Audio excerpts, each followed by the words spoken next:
Hello, Internet, and welcome to another stream of our D&D game of God and Glories. Last we left off, the party had made their way through the Spine Shatter Hollow Mines. Before last session, they had rested atop this, Packed Compass Peak, a giant, compass dais, structure atop, several mountain peaks, that was connected to the mine that they had moved through. They began last session coming out of Onakur's mansion and heading back down into the mine, where everybody did their best to stealth from one side to the other. Despite everything I threw at you all, you successfully snuck past the huge horde of creatures that were in the mine, which is baffling because one of you is wearing heavy armor. You know, and none of you are, well, two of you are kind of dexterous, but, none of you are, super into it aside from, Mika. But, anyway, you all successfully, to my surprise, snuck across the mine, to some degree flying overhead, using the darkness, and taking advantage of whatever you could along the way. You made it to the lava forge, this giant forge that the enemies had been using to smelt the material that these Fomorian bones were made out of into a lightweight metal that they were using to craft a airship, the first in the world. Meep snuck in before anyone else and scouted ahead. When he was scouting ahead, he's the only one that's seen the airship. But everybody knows it's there because it was communicated to you that it's on the other side of the forge, which is where we had ended last episode. He also, upon entering the forge, saw the shadows of Onakur and Mika, who were sort of sidelining an argument between Phantom, one of the members of the Order of the Eyes, who is from Mika's hometown, and Splash Undara, the lich that has been sort of harassing the party for a long time now. After hearing that from Meep, the party quickly made their way into the forge and swiftly dispatched Onakur's shadow and Splash, having thrown his phylactery into the forge, finally defeating him for good.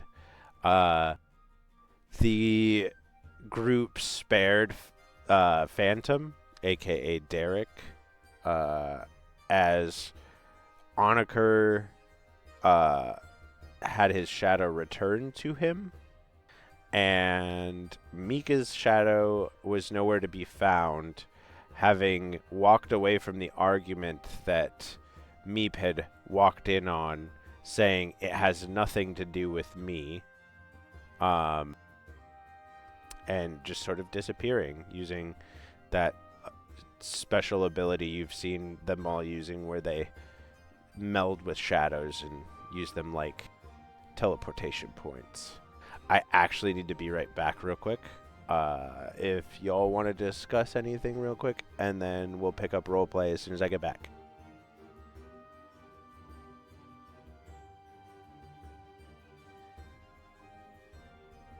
So, do you guys think as soon as we have access to the airship, we should head over to Zelk? Because do got that zombie problem going on. It's a possibility that it might work. Sorry, I'm saying that character, my bad. Oh. I have no idea, but maybe yes. I would say currently right now all conversation is out of character. Is there any other place that you guys think we should head towards? Ooh. One moment. Pecan Peninsula? Chicken people? Maybe.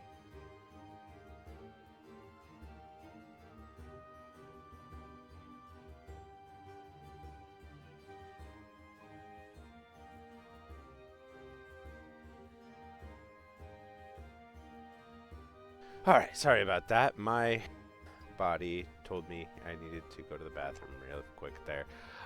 Been there, done that. Yeah. I was like, everybody will understand. Especially this group. But yeah. So I will shoot us back over to the correct map. Oop.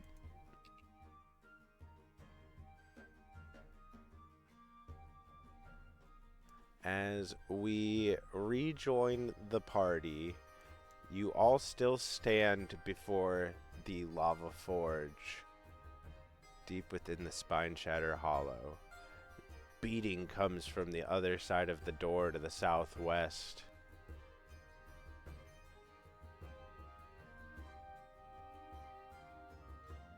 Phantom stands before you all, sort of looking apprehensive.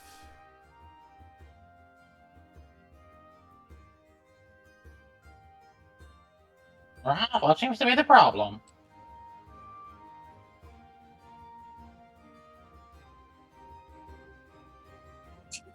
What seems to be the problem is that he is currently our captive and is an enemy as far as we know.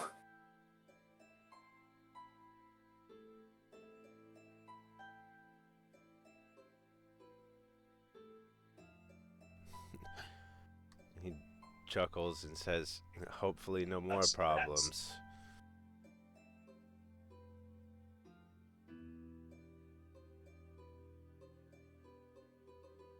Oh, thank you for the reminder.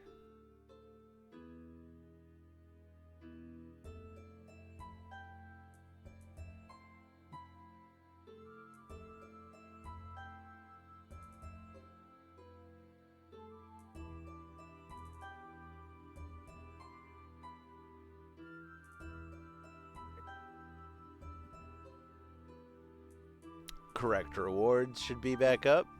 You might need to refresh, I'm not sure.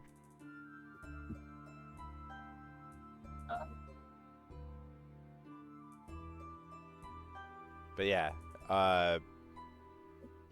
he sort of hesitantly pulls off this purple cloak the majority of you have always seen him in. And he looks at it before him, looks up at you all, and chucks it in the lava. Eh, that's what we're talking about now. That looks like a step in the right direction.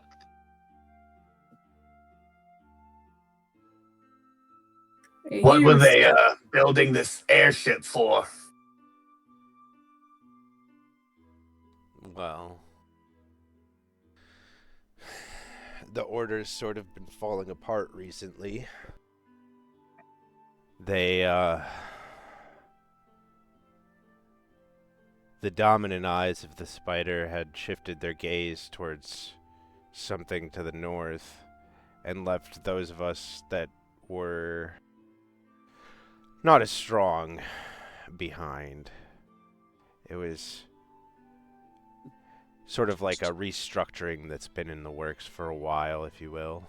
It's not like we weren't part of the group anymore, but they kind of left us to catch up.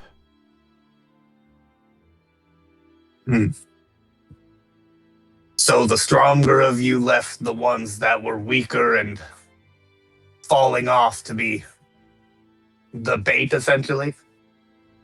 Because Doesn't seem like you had too solid of a getaway plan. I mean, the airship is ready. We could have fled. But I'm tired of running, and I'm tired of making the wrong choices at this point. I was promised so many things by the Order, and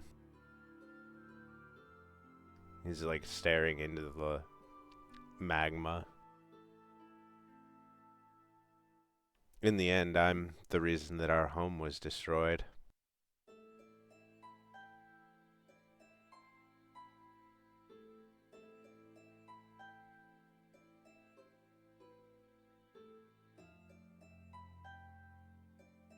Good men die and become the things that they wanted to prevent on promises made by people in higher power.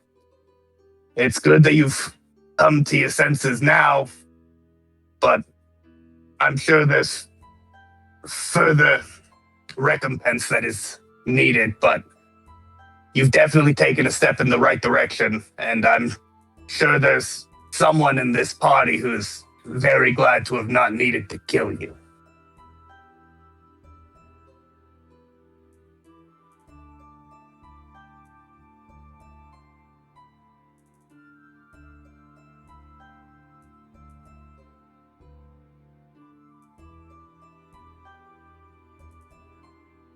He looks away from the molten pool towards Mika. I heard you were looking for them.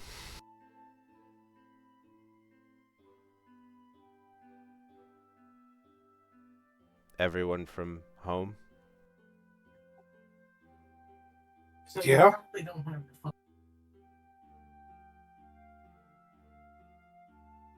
Thankfully for you, I think your search has finally come to an end. I think everybody who's left alive that you haven't found so far is in the airship in the other room.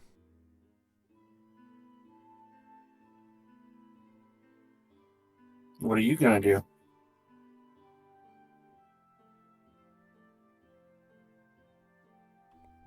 Not sure yet.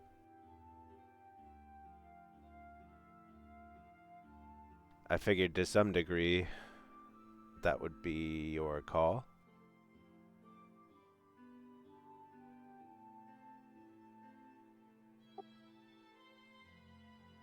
I'm biased.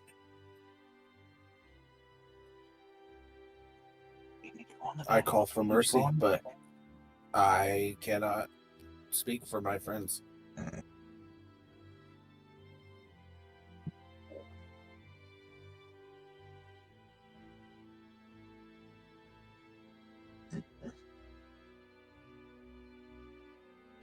He looks up at the rest of the group.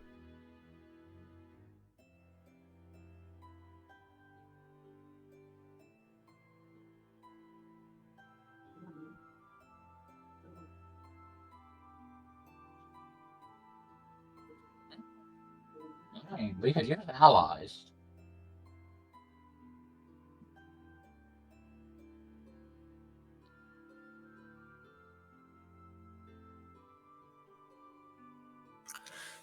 Do you- more members on the southern area of our land? You cut off through the beginning part of that. You want to say that again, please? Is there any more eyes in the area? He looks up, sort of pondering for a moment. And I actually have to look at my list because I don't remember.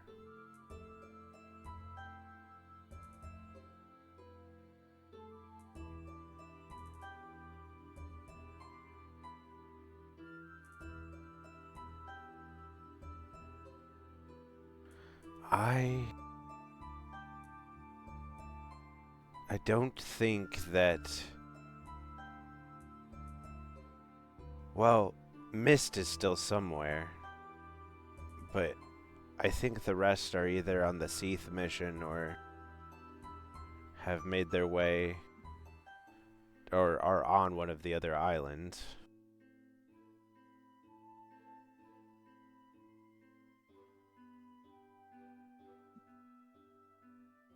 I'm very sorry. You said what? What mission? As I said earlier, the stronger members, the dominant eyes, they went north on a mission to something called Seath.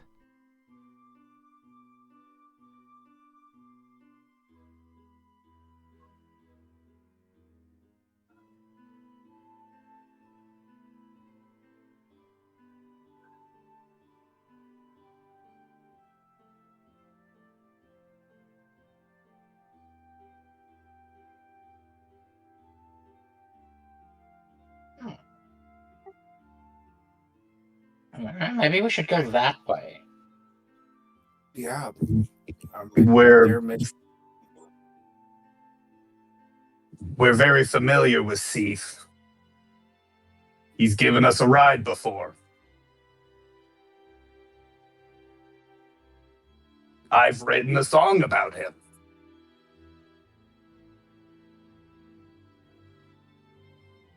And you said that there's one on the island? On the islands? How dangerous is this guy or this person? The only member that I know that is still nearby is Mist. He's an illusionist gnome. We know him. He's more annoying than anything. That's an understatement. Well, I guess in his case, understatements are the only thing you can do, that short fuck. Ah! I think left to his own devices, he's more or less harmless. You know, is there the way to counteract him? Because he's a nuisance.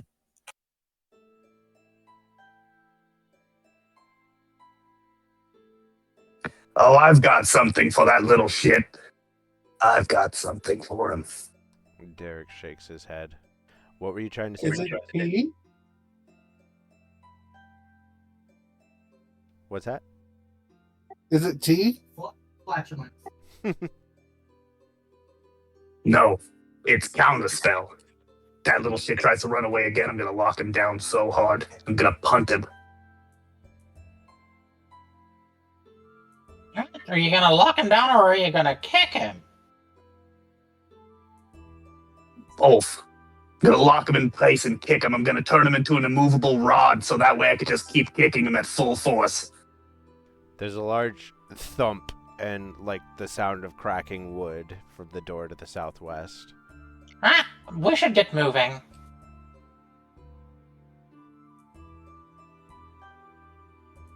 And at that, I will head towards the door.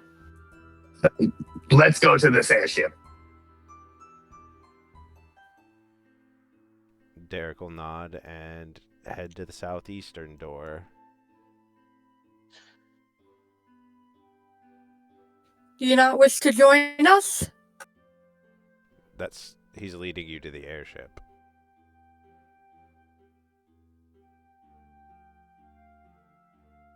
And I'm sorry to say, he doesn't have a choice on whether he's joining us.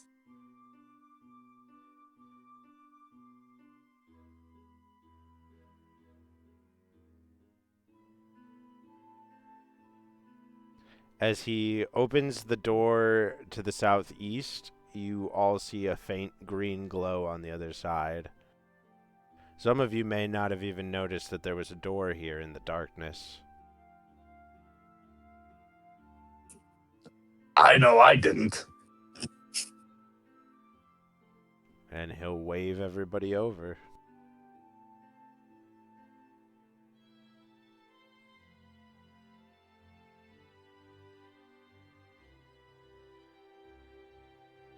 I will head that direction. Alright. So as you Or all continue heading that direction. As you all begin to follow him towards the airship, there's one more loud thump, and the door to the southwest swings open, and then there's silence.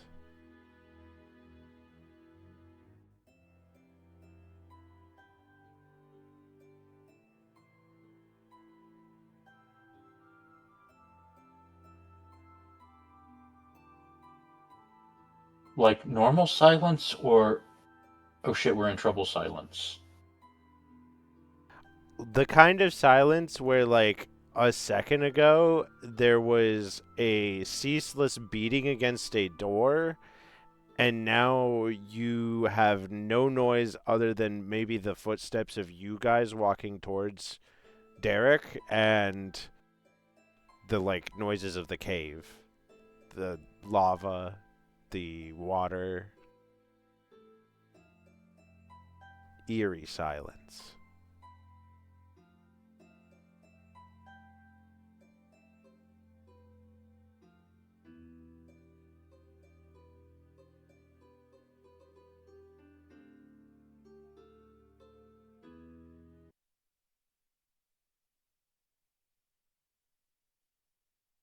Huh.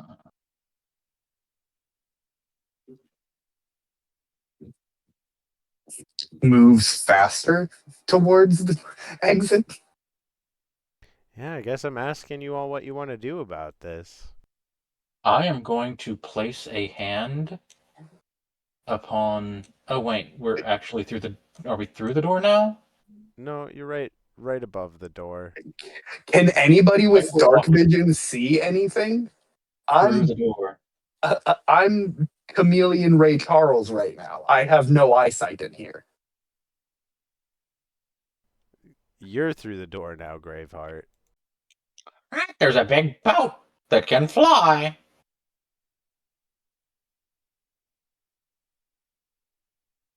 I guess the big question is anybody looking back?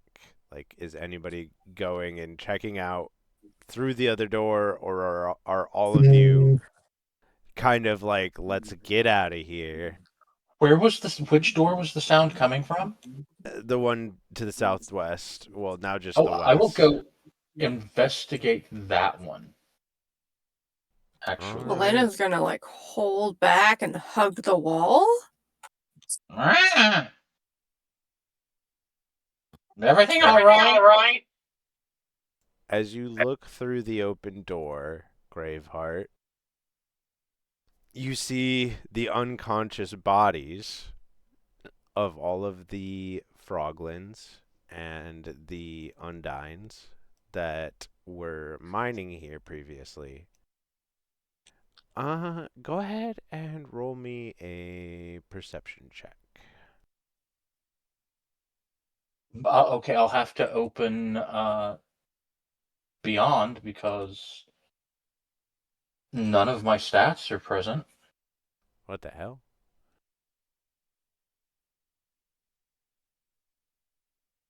Interesting. Okay. Graveheart, what do you see? Give me a minute. I don't know Yeah. yet. And I need to make sure I've got 3D dice turned off. Just patience for a moment, Valen.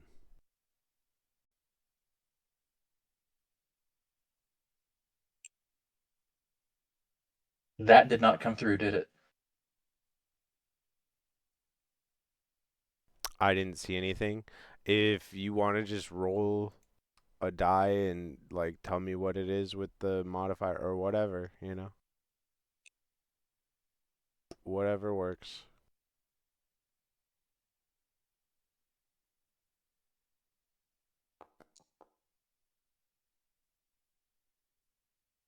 $17.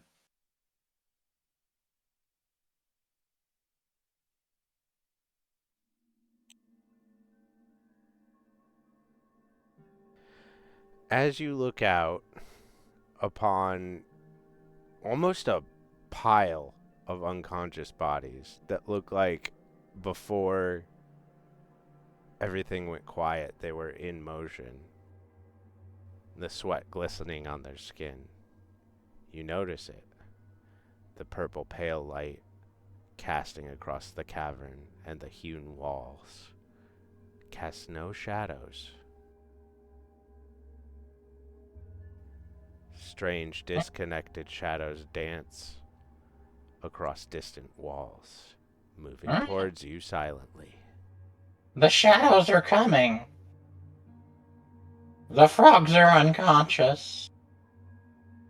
So are the fishies.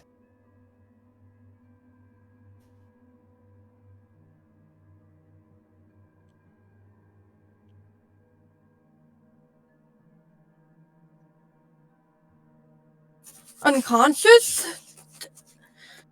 In shadows? Yeah, they're dancing.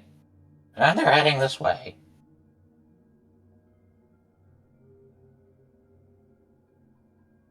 I don't know how I feel about leading unconscious people to unknown shadows.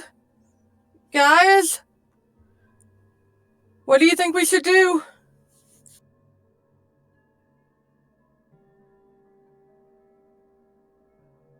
I pull out Starchild. I am getting the thing's name right, aren't I? Yes. Starchild, and rush to the darkness. Are you going in? I will say you Well, are. not like all the way in. I will step into the doorway. All right. Derek, watching you step towards that is going to go, I know I don't have much pull here, but we are vastly outnumbered and should flee. About how many shadows do I see? Every single miner and every single bodyguard and every single person that we snuck by. That's how many. Plus more. Plenty now. There is more. Braveheart, get back here. We gotta I was go. gonna say, I'm gonna just go ahead and book it to the door. Okay. It sounds like it's safe to assume from there everybody makes their way to the airship. Oh, in the meantime, gonna cast Guardian of Fate at the entrance. All right. And as you all stepped through to the other side of the door. Oh, shit. That's not what I wanted to do. Oop.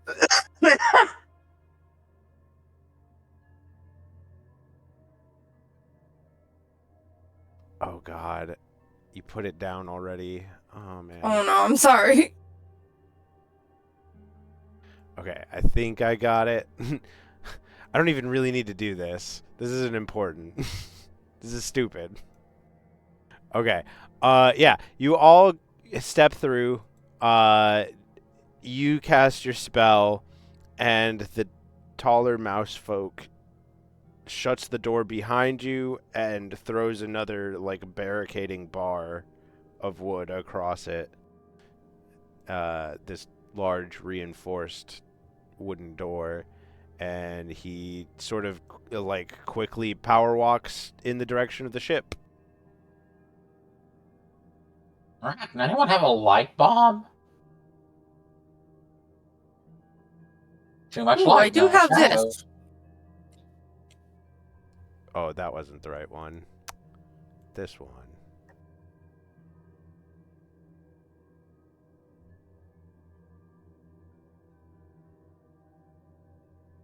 Oh, there's not supposed to be a light there either.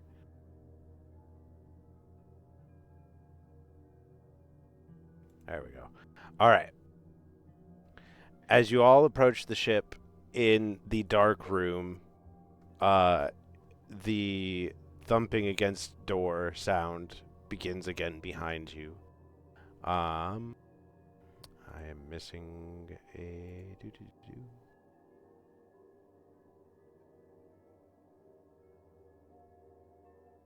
Oh God, he's so small.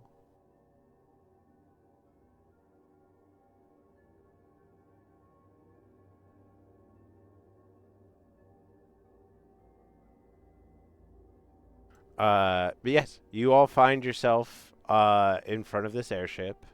The only light in the room comes from the 4 engines around the outside of the ship, and there's some light that leaks out of like these windows on the like left side in front of you.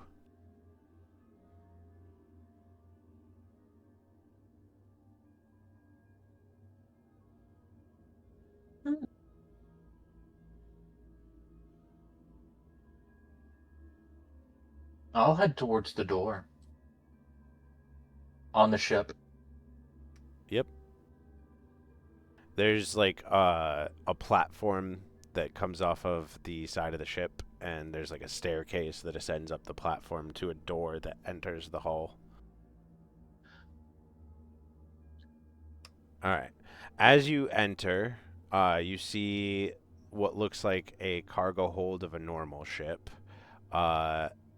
There is a staircase in the southwest corner. There's a door on the western wall and the eastern wall from you. And then where the engines were around the outside, there are little like handled hatches that look like they open into the engines. You hear sort of like a shuffling noise from behind the door over here.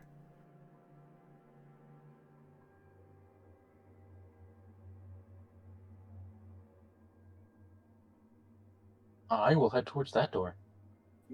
All right. Is everybody just like letting Graveheart explore the ship alone, or? No, oh no, I am. I'm sticking by him. I would have been the first one on if we had initially listened to what I had said. So Oh, Okay. well then I will let you be the one that's in the boat. Ship. no, it's Thank good. you. We're Alright. already at this point. I'm good. We don't need to backtrack. My brain wandered off. No, it's cool. Shadows distracted us. It's good. All right. So, as you all approach the door on this right side of the ship, and Graveheart opens it, I don't have tokens for them, but as you open it up, it is a like living quarters area, like a crew's quarters. There's a few bunks like built into the exterior walls, but in the back here, there is a family of mouse folk all tied up and gagged, sort of like struggling. Well, in. Oh wait, never mind. I'll start untying mouse folk. Well, then we'll check out for injuries.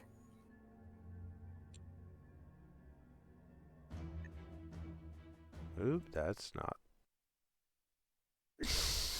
That almost sounded like combat. This one I think is an okay one. Having to remember like 200 different songs just by title gets a little difficult. Yeah, so I assume everybody sort of pitches in untying as you begin to free all of these mouse folk that have been tied up here, who Meep had heard when he was scouting previously.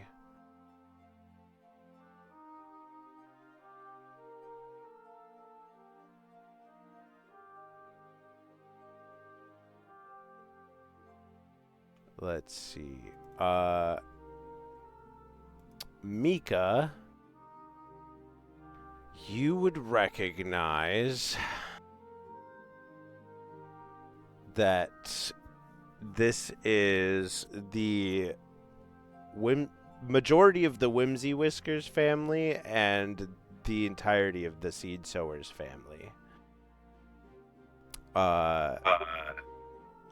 If you hearken back to when you all moved through your home of Burrowton when it was attacked after you joined the party. You had found a few deceased mouse folk that were unrecognizable. You are finally able to connect that it was likely the father and mother of the Whimsy Whiskers family, Russ and Lottie.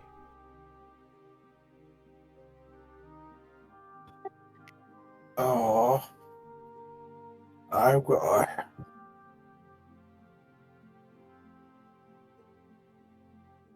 But in here you see Benny, Boss, Lost, 10, Lil Lottie, Daryl, Flower, Pumpkin, Melon, Apple, and Rad.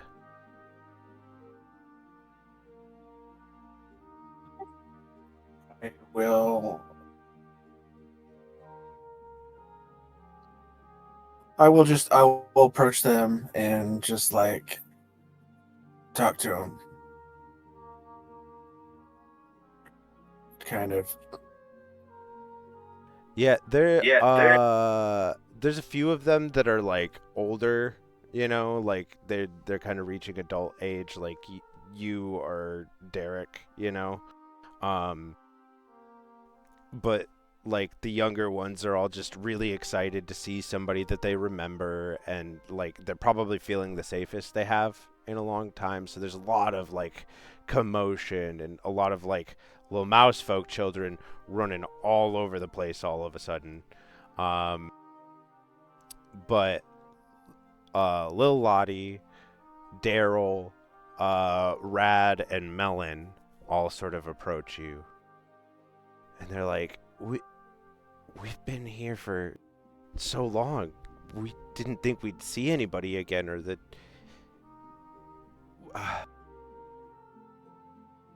we can't even begin to ask you where you've been. Oh, I've been on an adventure with these guys. We did a lot.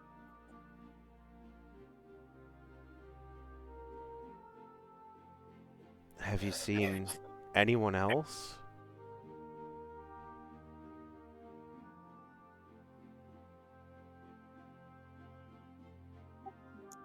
The ones I left with the snails, they're not here, right?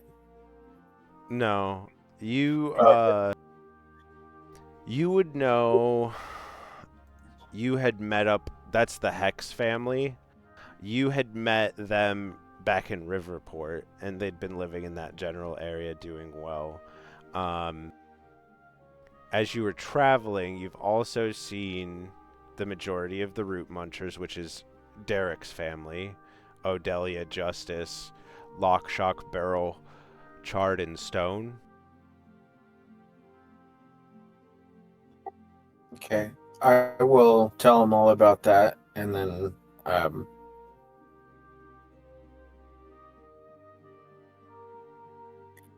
and I will sort of casually mention, not, I don't want to like come out and say, "Hey, I know that your parents are dead," but like be like, there's been a lot of loss, you know.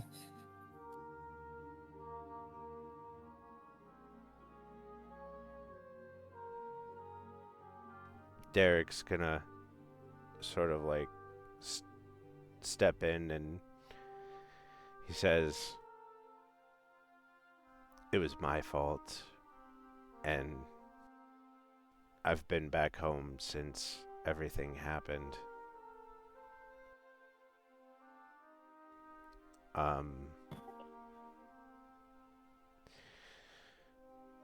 And he like looks around to make sure that the children aren't within earshot. I'm sorry for your loss, but your parents didn't make it. And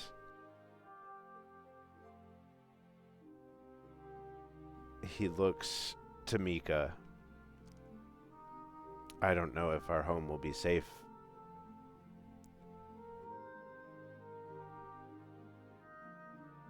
The eyes were using it to funnel undead into the city of Zelk.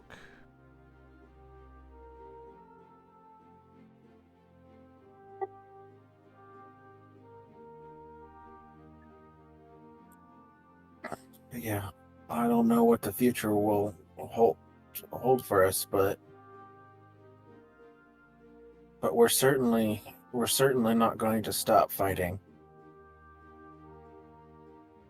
You're not at fault here. It's the eyes.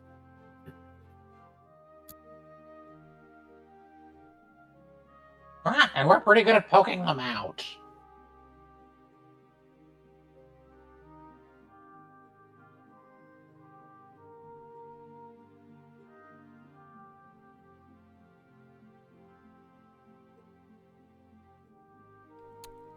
Phantom's gonna look at the older part of the party. Valin, Graveheart, Onakur. You have friends in Zelk, right?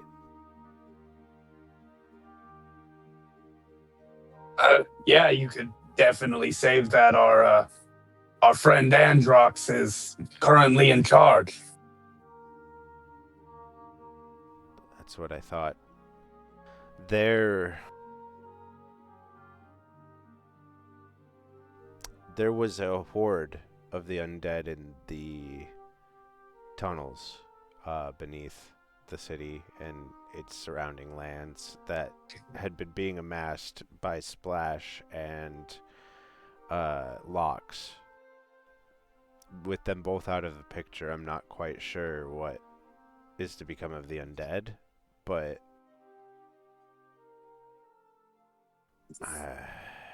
I'm unaware of any additional necromancers within the order.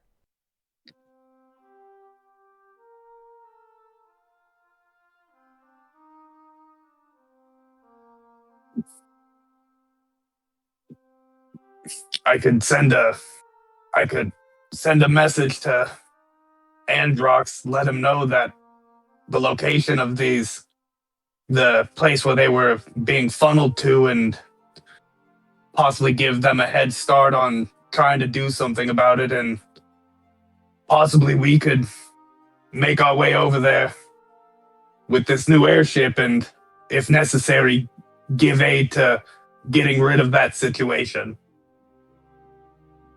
Well, Splash was going to have them come out of the tunnels and overwhelm the city. I'm not quite sure to what end. After Locks blew up the Bia, there wasn't a lot of use for Zelk for the Order. But the interesting thing about them is that each of the members seems to have their own goals and ambitions that they've been seeking, so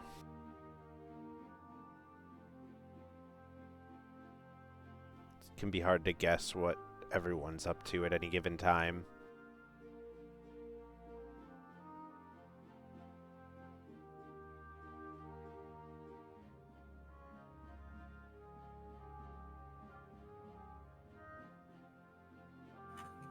So, this is a lot of fun chatting, but we do have a shadow coming after us, do we not? True. I begin will counting on my fingers. More than one. I'll go fire up the ship so that we can make our escape. Perhaps you should all weigh what's been said and let me know where we're heading.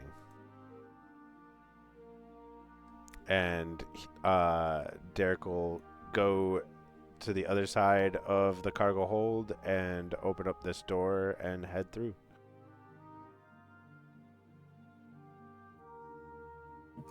I propose we should go to Zelk and help take care of the zombie problem. Or the undead problem.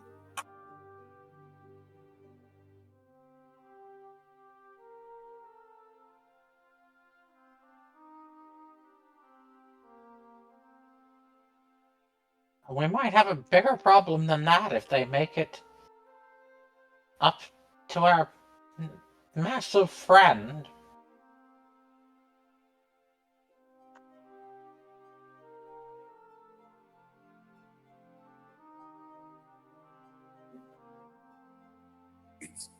It may be better if we send message to Androx and then head up towards Steve.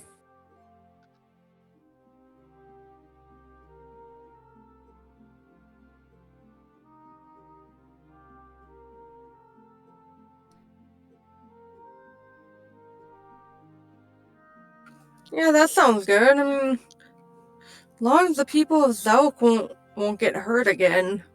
That's all I worry about. Worry about it or not, it's going to happen again sooner or later. We should take care of the bigger problem first.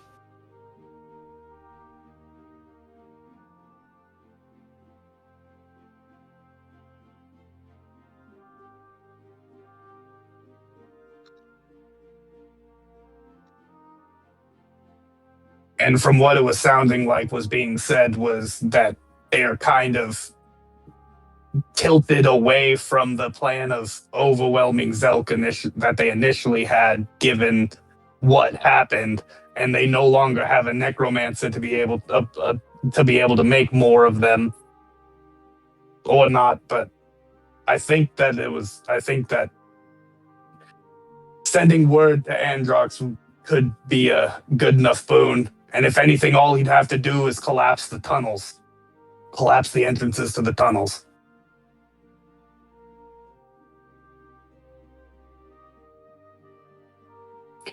Trust me, if there's something that I think he's good at, it's hitting things hard.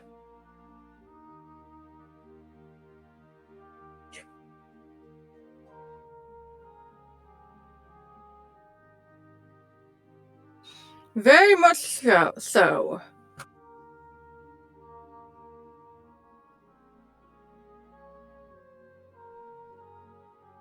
As you're all discussing this, I think I have something I can use for this. You're all sitting and discussing what to do. There's a lurch as the ship shakes into motion and lifts from the ground beneath you all. Can I roll for motion sickness? If you want, I'd assume that'd be a Constitution save. Crazy that an angel with wings is asking if they're getting motion sick on a flying vessel. That's irony. That's hilarious. Con save, you said? Yes. She's also the first episode of the first like the very beginning of this campaign. They rode into Riverport on a boat, so it's not like she's never even been on a boat before. We were on a boat together crossing the river when I saw the giant sea creature eye and nearly passed out. We've traveled by boat together so many times, and this has never come up before. Like the first thing I'm thinking of is like the jerking of the ship. I bet the air pressure doesn't help either. You're used to flying, though. Again, you have wings and you fly. Yes. Okay. But yeah, there's the sound of propellers winding up, and there's like a light green glow that starts to emanate from behind the grates from the 4 engines.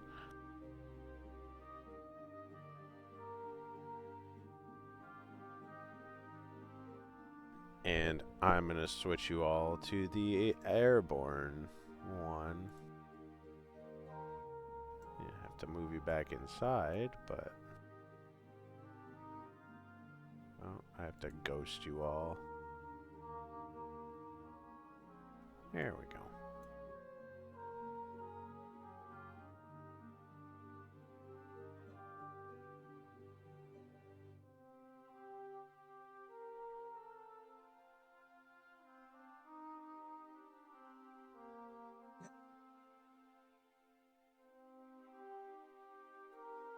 But yeah, the ship is definitely moving, and you can definitely feel that you are airborne now.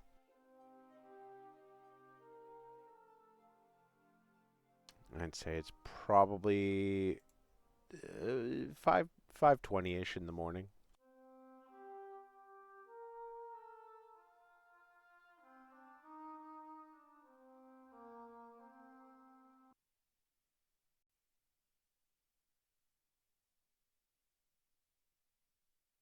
I'll pull out my magic quill and send a message to Androx informing him of like he should probably destroy the tunnels, like the entrances to the tunnels.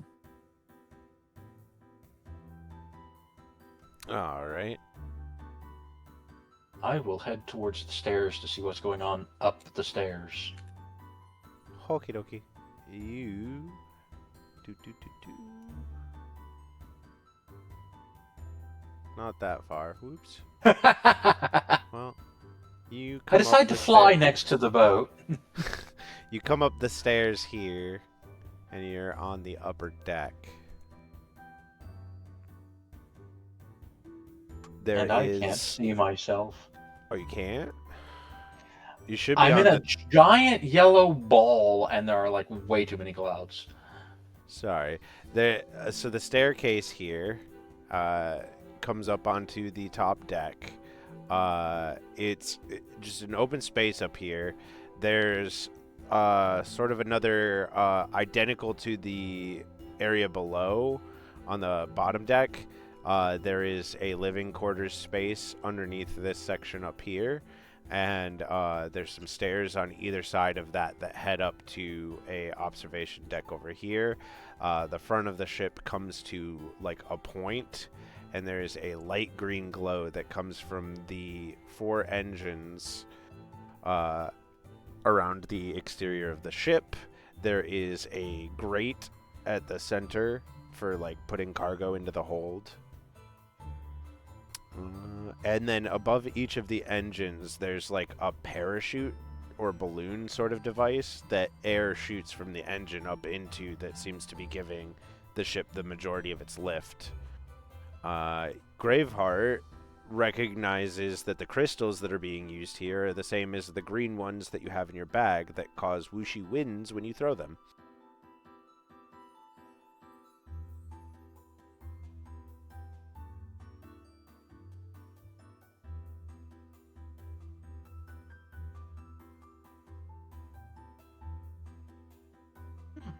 I begin to head for the cabin in the aft castle.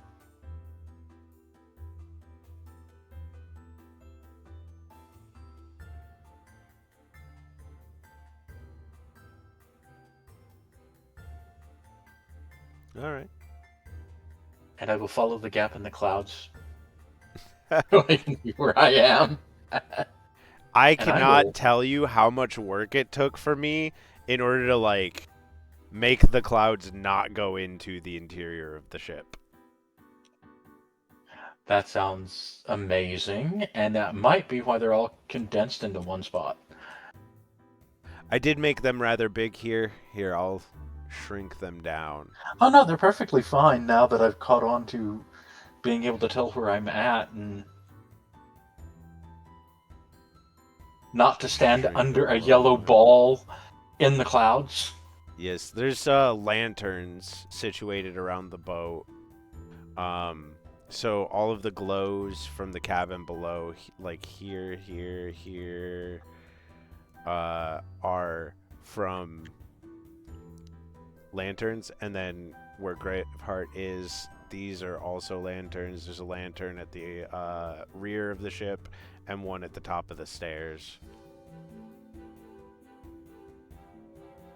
You assume that they're laid where they are so that the people working on deck could see. Opening the the. Why is my brain fucking flatlining? Opening the door back here into the sleeping space, it's almost identical to the chamber below. There is like one bed that seems to actually have like skin, like a large skin on it, and a pillow.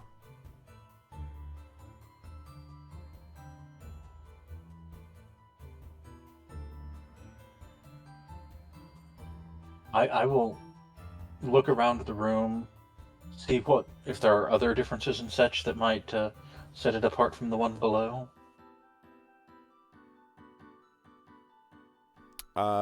There's no mouse folk tied up here.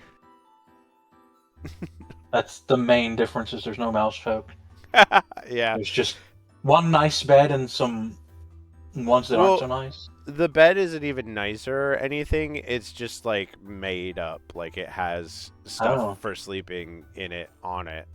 I know Graveheart probably isn't the quickest, but you could probably gather through like deduction that this is where Splash was planning to sleep if they had gotten away.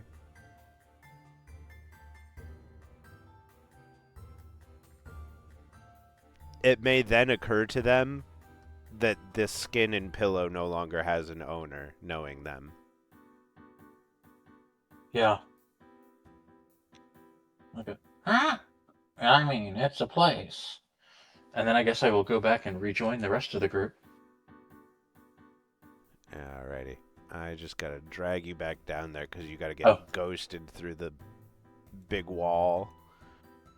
I mean, I can see it all now.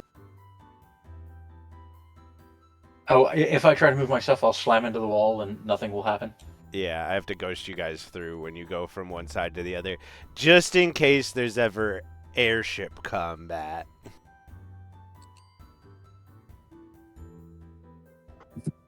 That's a mystery mouse tool we can use later. While Graveheart is exploring the upper deck, what are the other three of you up to, since one of you isn't here?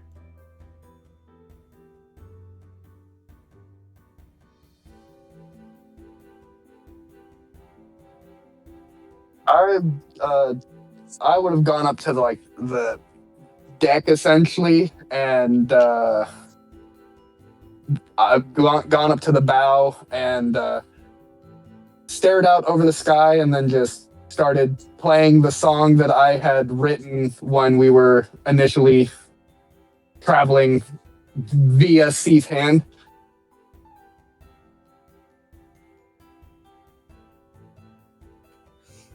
Falin?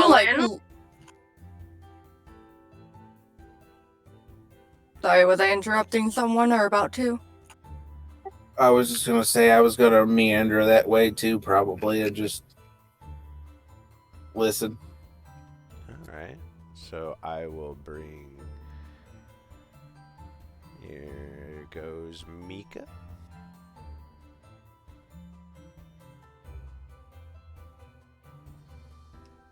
And we'll bring Anakura up there too.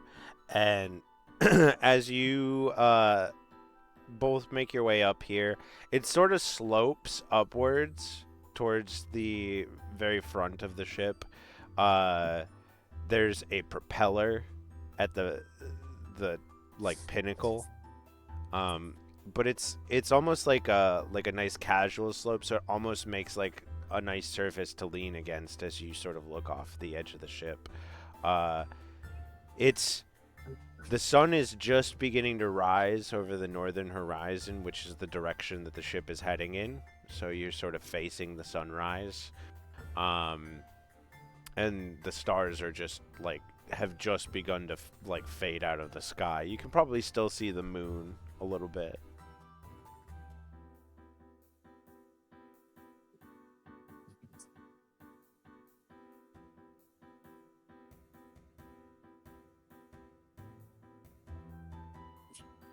Anakura is gonna take this like moment of like seeing the sun starting to rise, having the moon still there, and he's gonna like face towards the direction that Seath would be in, and just starts strumming, and he's adding now he's adding a new verse to the song, traveling through the skies on the Northwest Passage, seeking Seath's aid and to find comfort, trying to save the world and maybe many others. Never alone. Just start to kind of if people like did join him, he's kind of like zoned out and just playing. He doesn't realize people are even around him really.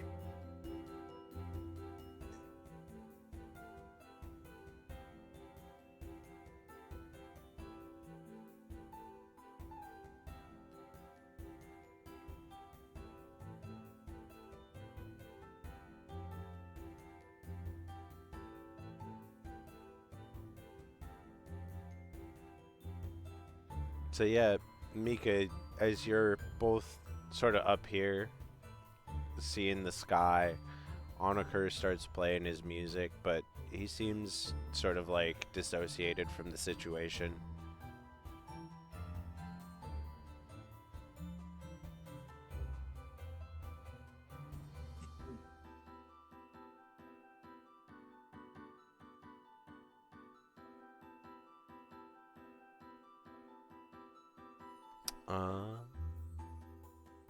Valin, what were you gonna be up to?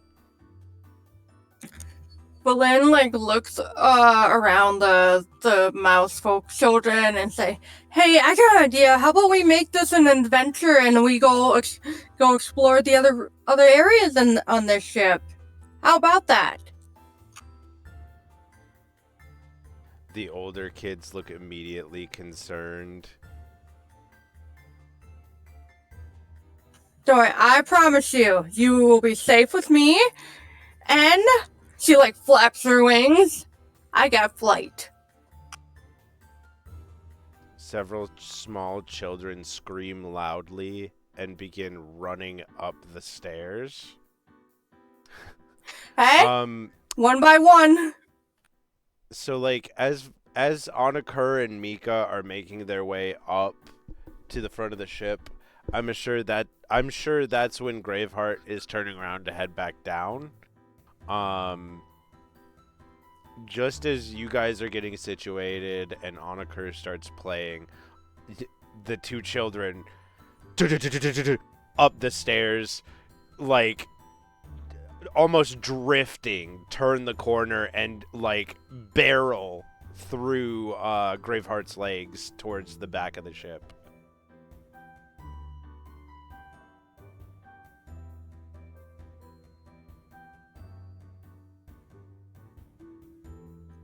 Whoa, careful there! Graveheart, are you okay? Ah, I'm fine.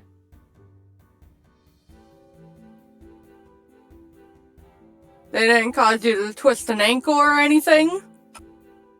No, it still bends backwards like it's supposed to.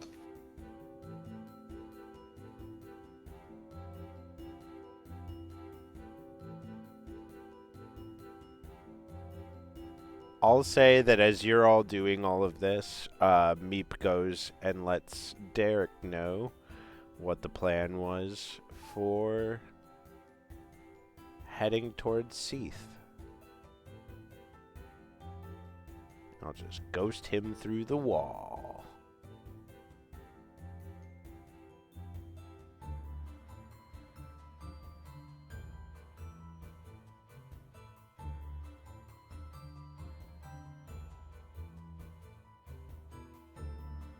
Belen is just gonna run up the stairs to like make sure the children aren't doing anything they're not supposed to do.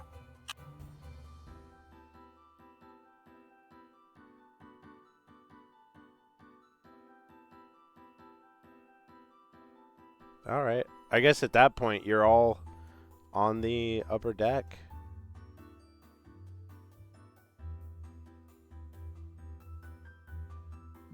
As I'm playing my music, I have three.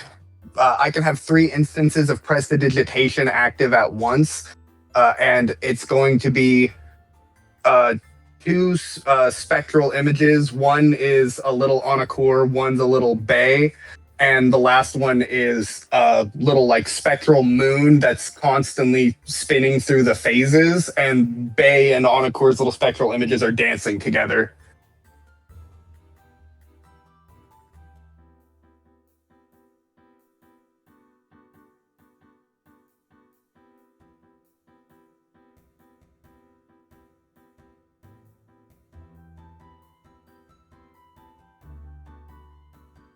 Let's say that probably put you guys around.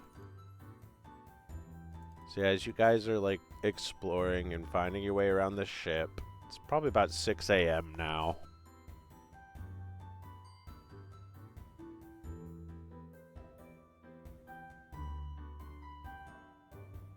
As the ship's flying through the sky, the top deck has a little bit of a wind break from the way the front of the ship is built, but it's open, so the wind whips all over the place as the ship drives through the sky.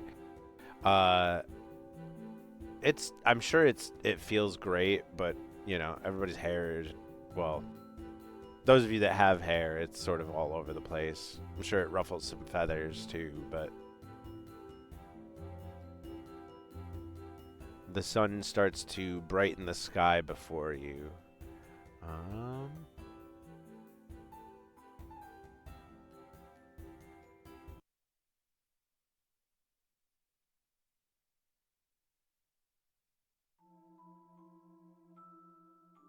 I'm gonna pop back over to the world map real quick. So, you all saw the name on the side of the ship as it, whoa, that's not how big that's supposed to be.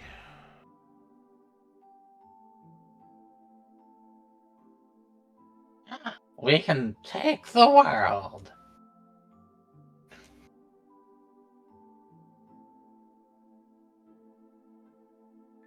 So we'll be at Thief in 2 seconds.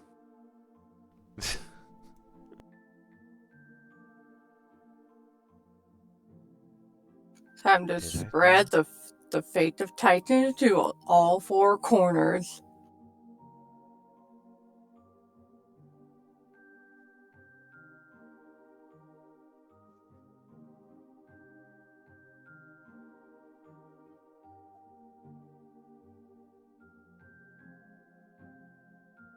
Why is that not working? Oh, that worked. Okay.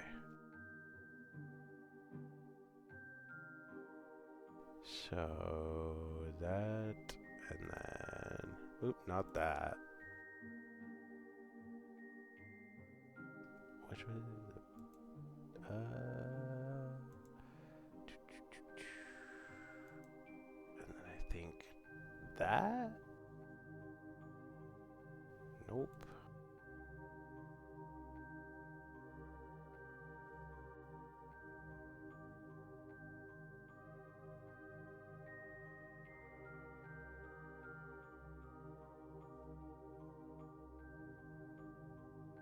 There we go. I'm going to let you guys have this on your... There, it should show up on your character actor thingies now.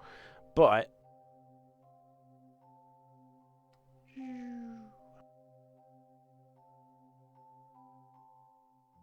still seems a little big.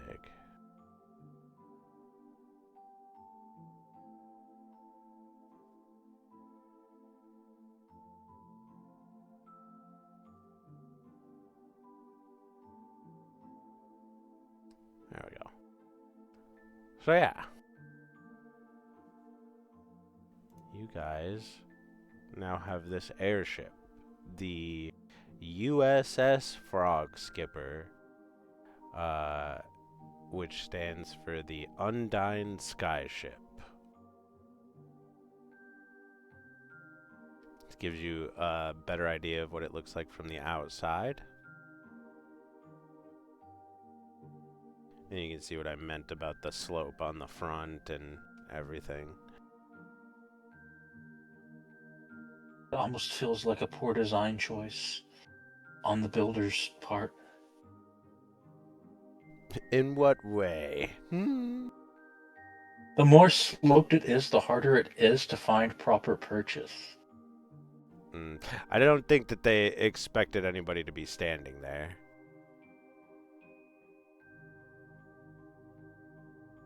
Or really most places on the poop deck. Yeah.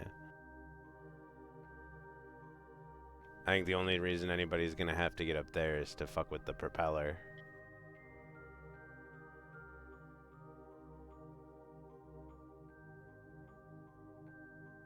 So, as you guys begin traveling in your airship,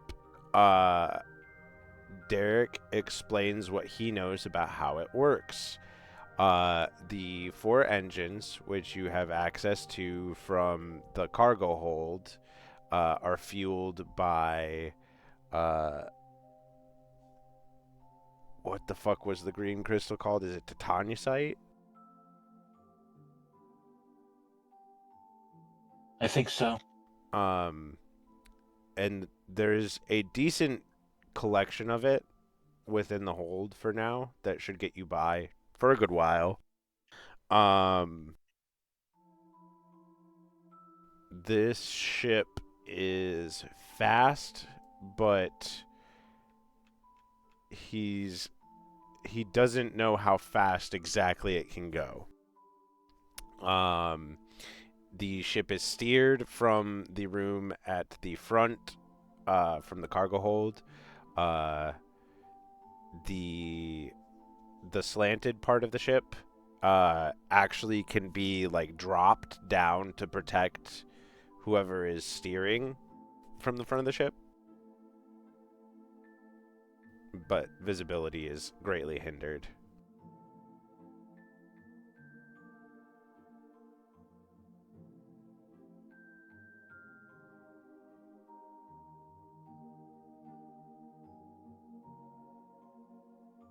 But yeah, so you all begin making your way towards Seath.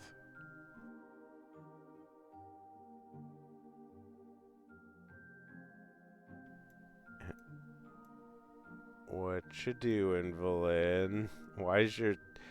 Or is that my end? Why does it keep saying you're casting light on everybody? Oh, that was when we were still in the We'll just clear all that out. magma area.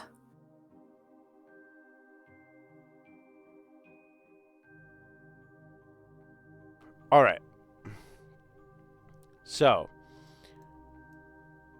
after about a day's travel, you find yourself to the west of the frontier.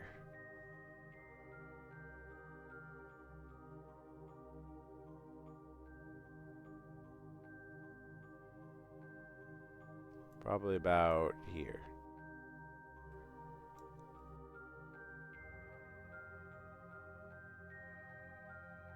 I'm sure from here in your ship, you can sort of see Seath's arms on the horizon.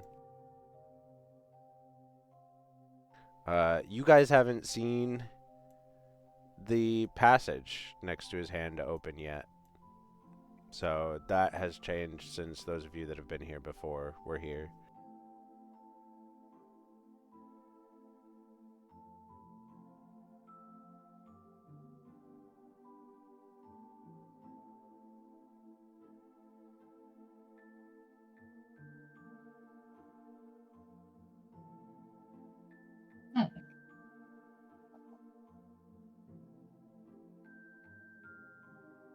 But yeah, I'll say that's about 9 p.m.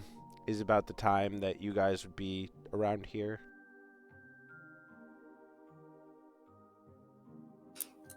Are the children all tuckered out?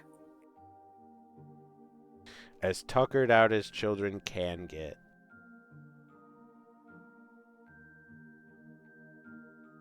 Likely not admitted.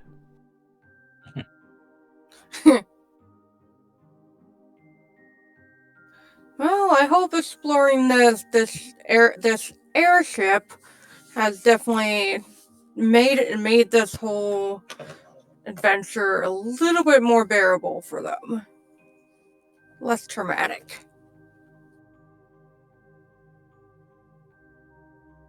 What did everybody get up to during the day's travel?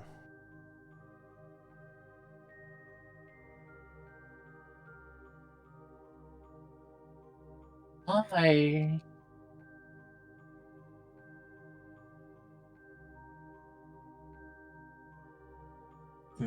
I would likely have started working on making some like jewelry from some of the trophies we have accrued.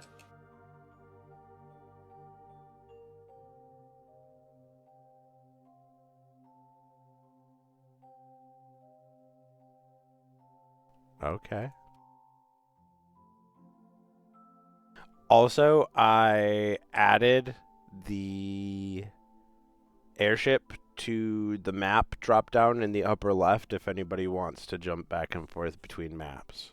So you all have the ability to do that now.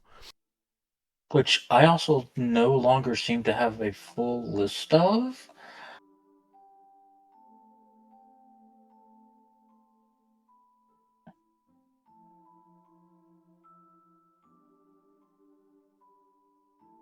In my character sheet. Because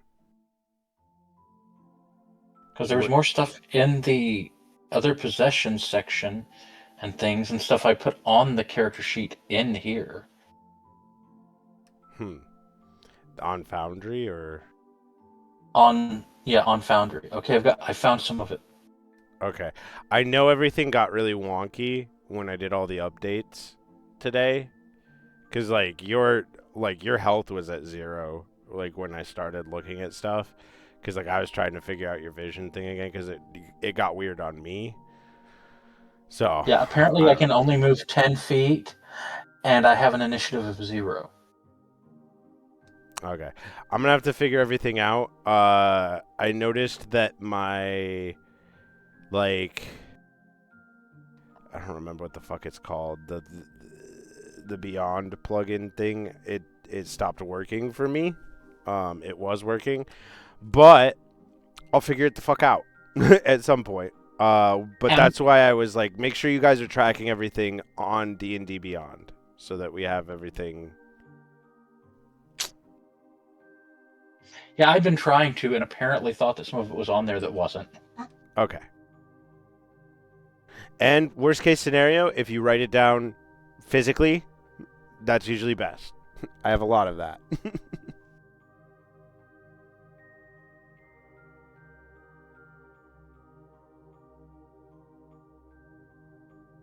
But yeah. You figure out what you're gonna be working on with that. What's everybody else up to during travel?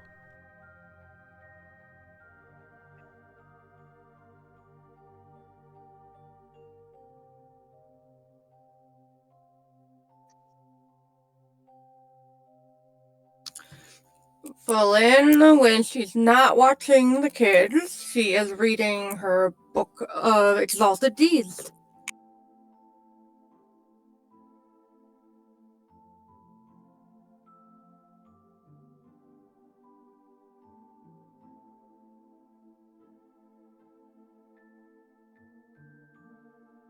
So that's like 14 hours.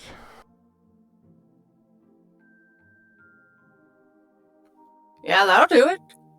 If it's allowed. Mm-hmm. That's Catch up on some reading. That's why transportation is so nice. Leisure time.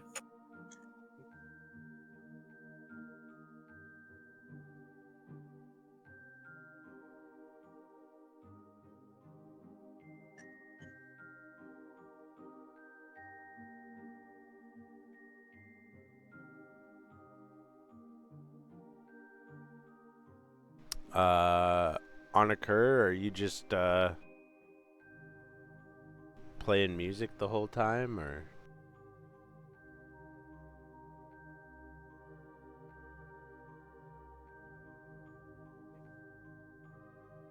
I,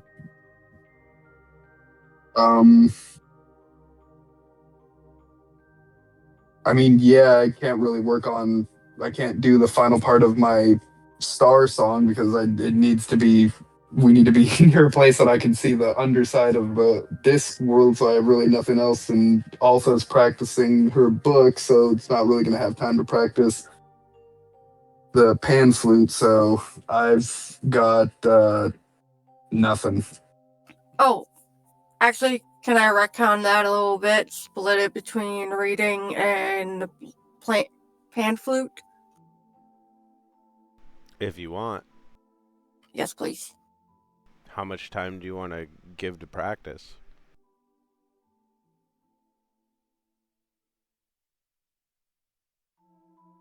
Hmm, 7 hours sound good? On a cur? I'm sorry, did you say 7 hours? How A long is little this too trip again? much? You said it's old, like, so it was like 6 a.m. when we started this trip, and Yeah. now it's like 8 p.m. So it's been like four. Okay, so okay, I get. Yeah, I guess we could cut it in half. Wow, I thought, like, I didn't think it was 14 hours of travel, but yeah, I mean, I mean, most music lessons I know of last up to 2 hours at the most. it's just dependent on how much Valin feels they need to practice this pan flute, and if they feel they need 7 hours of practice, That's a lot of pan flute. lips are going to be really chapped after this. And a lot of people's ears are gonna be hurting a little bit. For a second, I thought you were going to say everybody's ears were going to be chapped.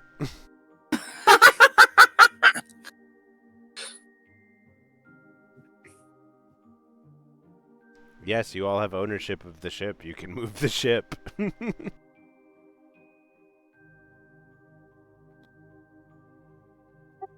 As I found out by accident. Yeah.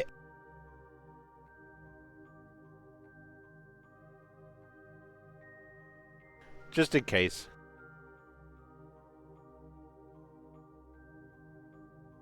All right, Valin. Go ahead and make a performance check. For 7 hours, we'll say at advantage.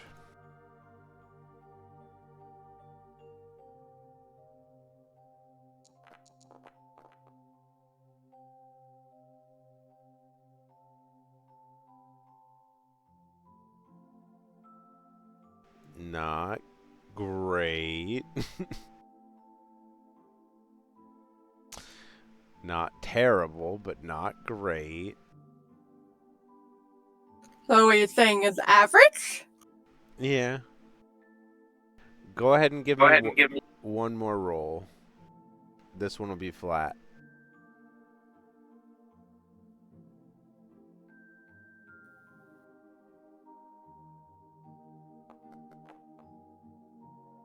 I hear flat and I'm the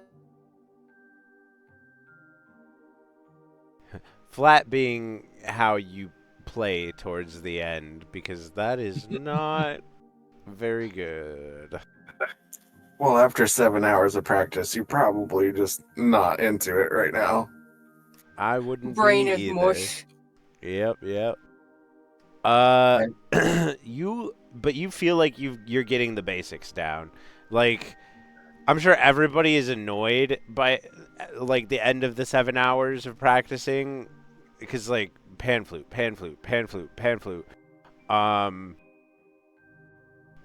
But yeah, you are like probably one more solid practice session away from having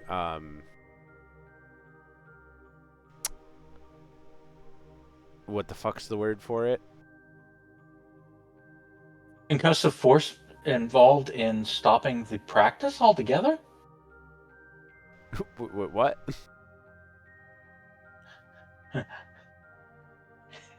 A flail getting intimate with a pan flute. Lord, please don't break my legendary items. If you attempt to attack the pan flute, I will hold person and throw you overboard. Proficiency. That's the word I was looking for. You are like one lesson, like one more solid lesson away from proficiency with What? pan flute. Does anyone know that magic thing that makes sound not happen? I think we need it.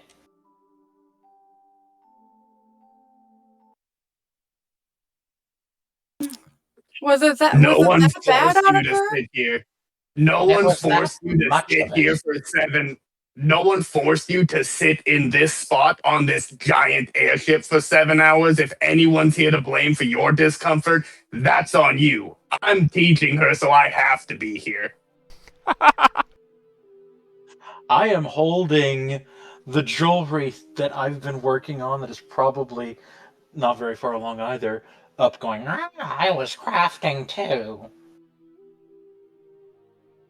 Wouldn't you find it more intuitive to craft your jewelry indoors instead of outside where there is constant air movement? That's where I'm used to crafting anyway. Too many I don't think chickens that's in the right. roost back home. Had to sit on top of the house to do it. Yeah, but houses are stationary. As am I right now. It's the boat that's moving.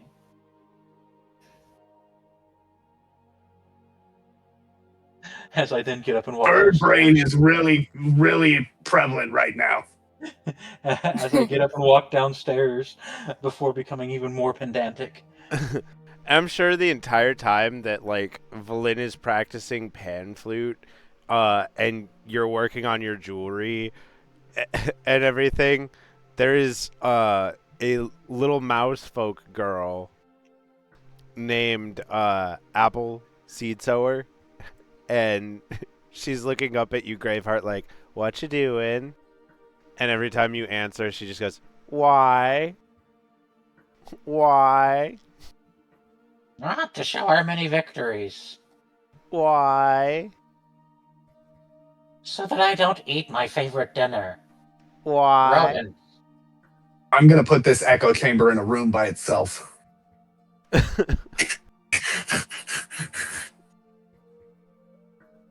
She's just a child. She's trying to learn much as she can of the world. What could that child possibly learn from Graveheart? To our best knowledge, his best attributes are hitting things and making jewelry. You want that kid to just hit things and make jewelry for the rest of its life? The kid could always become a jewelsmith in the future. I also know Could how be to be a quite pain in the ass. lucrative. Or he could pick up his proclivity for stealing shiny objects and then just become a thief. That hits things.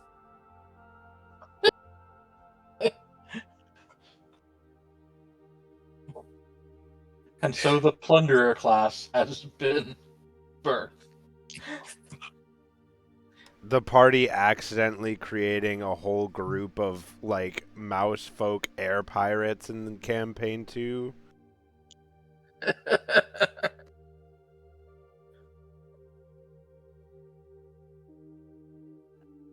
What's Mika up to while everybody's doing these things?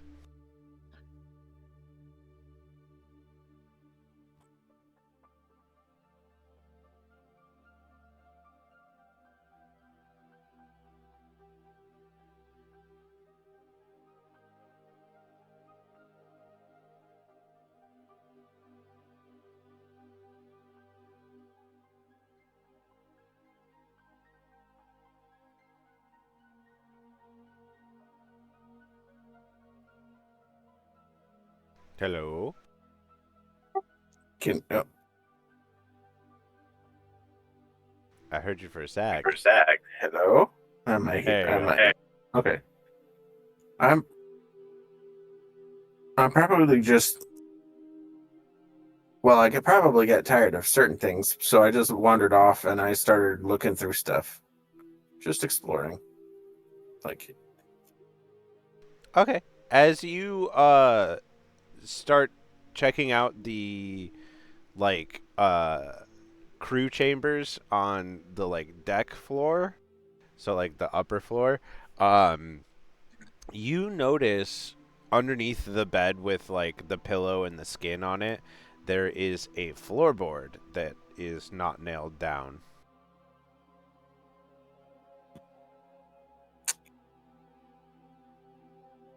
oh, now I'm really curious, so I go to check it out closer. Yeah, so you like investigate and it seems like it's some sort of cache. Like somebody's hidden something here. But you'd have to like pry up the floorboard. I will try to like tuck it in a little bit. You don't find anything to like put your fingers on or whatever, but like there's like a gap on one end. So like you're like fairly dexterous and like you know your way around like puzzly type things like this. So like you pull out like an arrow from your quiver and like lever it into the gap on one end and push down on it lightly and the floorboard pops up. There is a little like wooden like mahogany like jewelry box style chest with bronze embellishments. That's probably worth a good chunk by itself. When you open it up, inside there is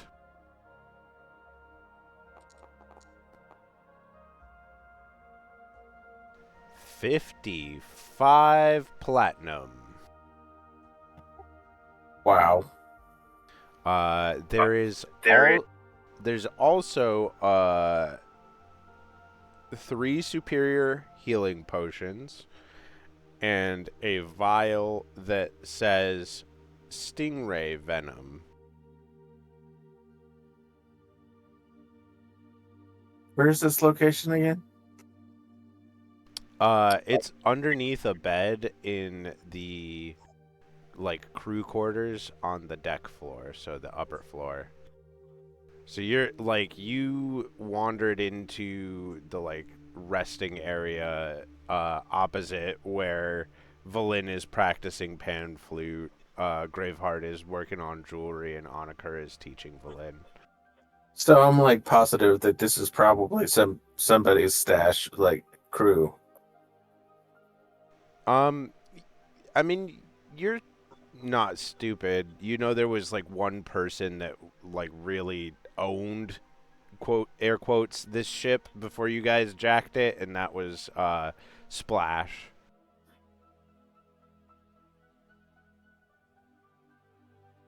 The merfolk lich that you guys dispatched in the mines. Yeah. Okay. So Finders okay. keepers. So yeah, finders keepers. So I'm gonna take it.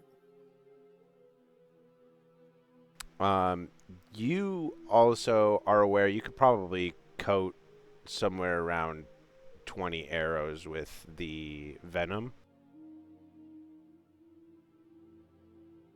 Oh, nice.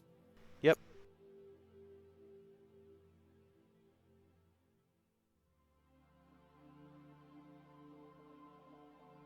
And that was my payout. It was Daniel activated a Gift of Vindane reward. Thank you, thank you.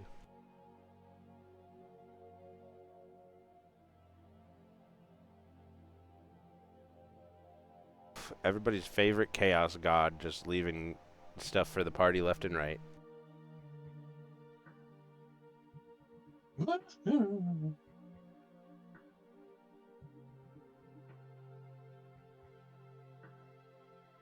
Process of elimination that there's like two people left that still need to get gifts.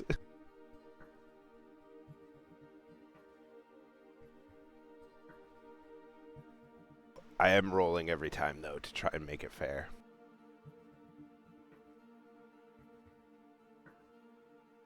All right. I was trying to get something to happen while I was playing music. I used that all the way back then.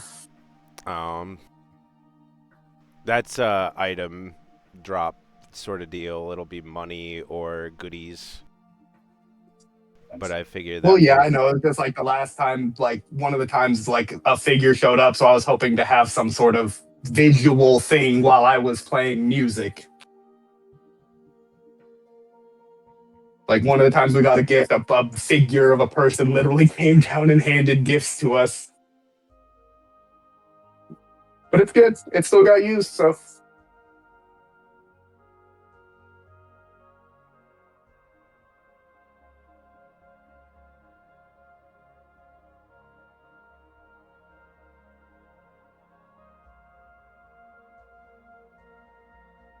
But yeah, so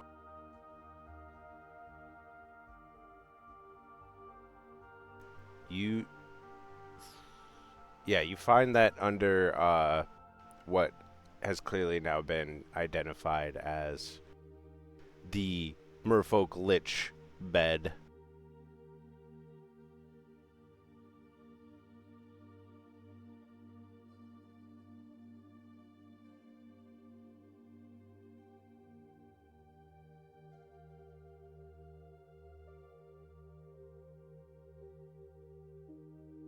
Oh, I'm sneezing up a storm.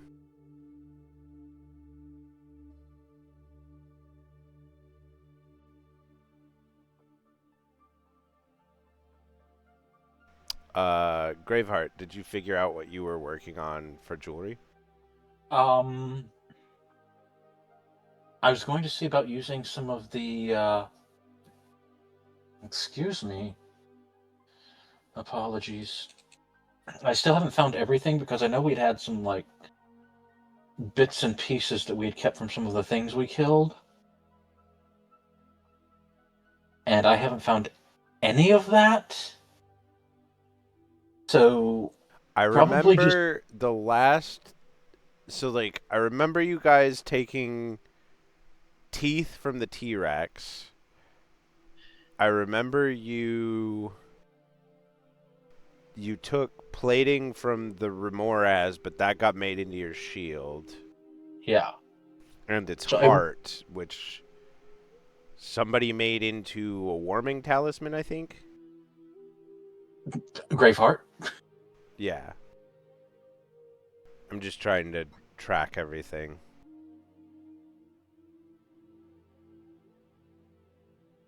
I know you also mined a chunk of gold from the Fomorian King's gold tooth. Yes, yes.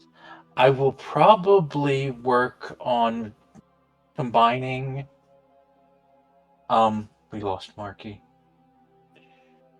Combining the shark's teeth with some gold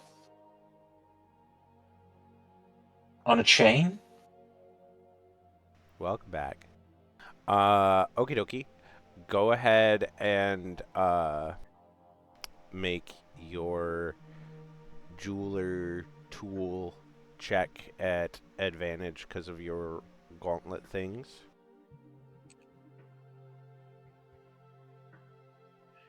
So that would be +5 at advantage. Yeah.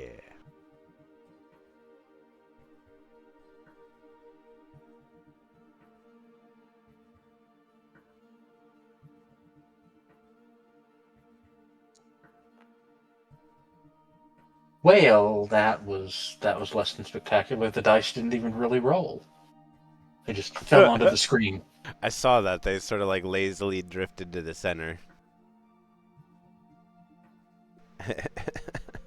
um, you're like you're usually better at this, but like you're able to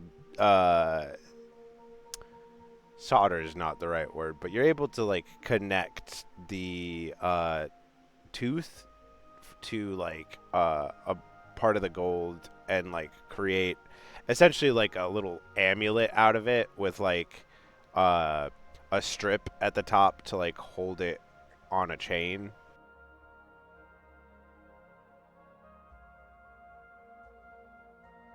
Because I'm assuming that's what you were going for. Yes. And I have also decided that it would probably be good for me to wait until I can use a small crucible to melt some of the gold. Yeah, like without anything like that, you're gonna have a hard time probably making a chain at all, you know? Yeah.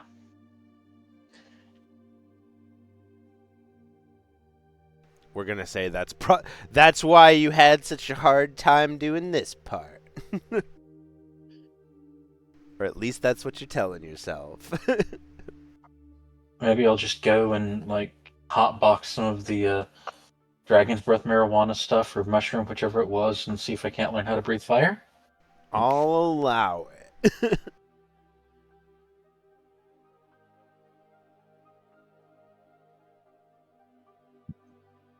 All right.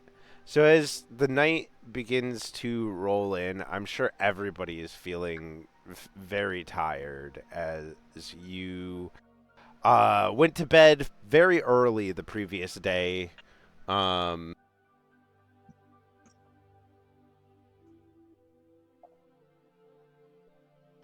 my brain flatlined. I'm not the only one! But yeah, the evening sets in and everybody's very surely exhausted. I'm sure the children aren't helping. Not only are they children, they are mice. So they're like all over the fucking place. Um, the everybody. Yes, children totally help with energy levels. Fen, totally. Um, and everybody that's spending their time on the upper deck, as nice as the wind feels in your hair and everything, I'm sure it takes toll too. You're getting buffeted all day long by it. Um, so as you all sort of like reconvene after doing everything you've done for the day, I'm sure that sleep weighs heavy on all your minds. Uh, but Derek pops in as you're all coming together, and he says, I can fly through the night if you'd like to get some rest, and I can have us there by the time you all wake in the morning. That sounds like the best option.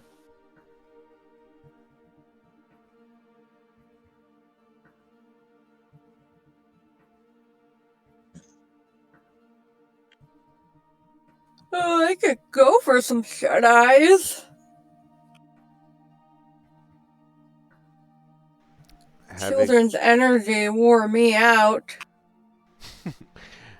Having gotten confirmation, he'll nod and turn back to piloting. As this thing does not have any sort of like autopilot feature going on, so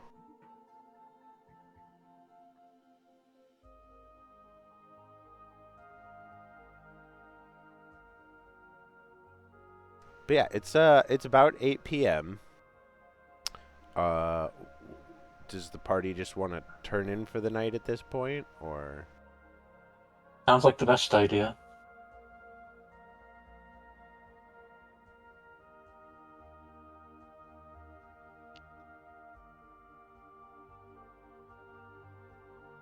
All right. So everybody give yourself the benefits of a long rest.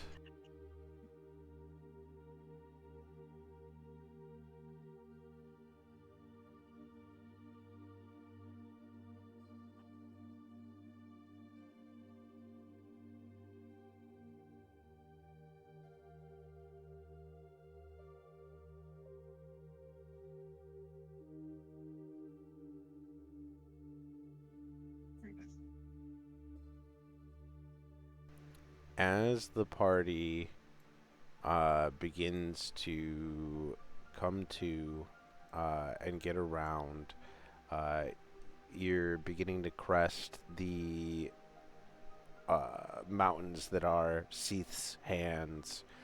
And as you enter the place known as Seath's Gaze, you all recognize it. The glow that once came from Seath's eyes is no more, and the last Fomorian has fallen.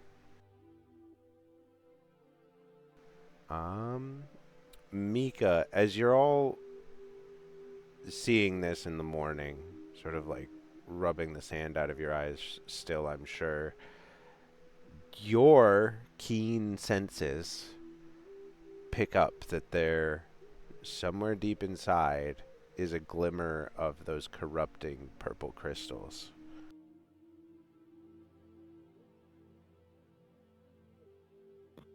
Oh.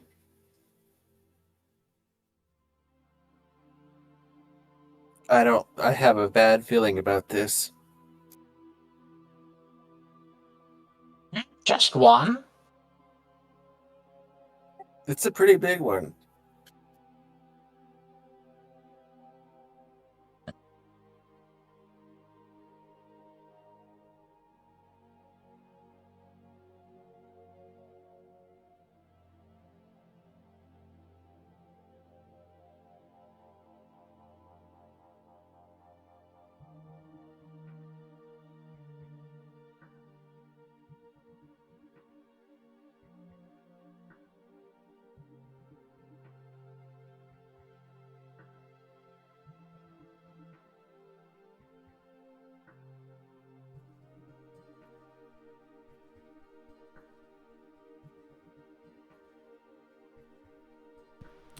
Well, what's everybody thinking?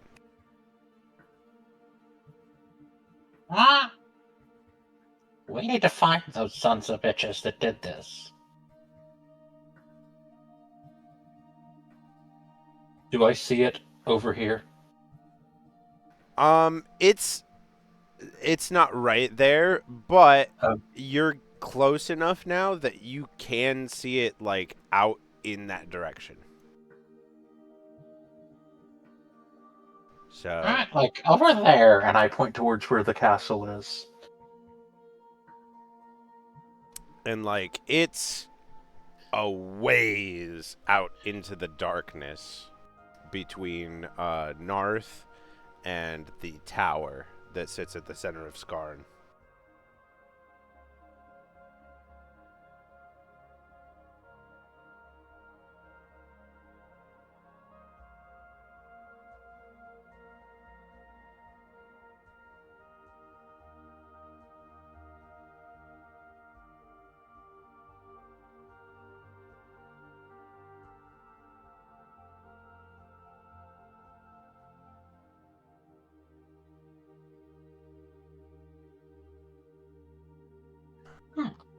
So do we head there? Do we check out here? What do we do?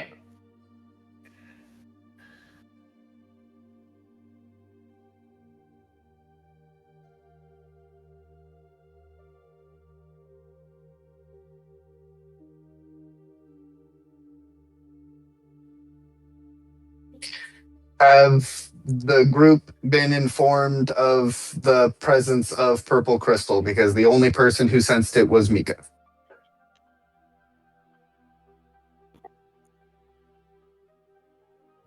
I will elaborate then on my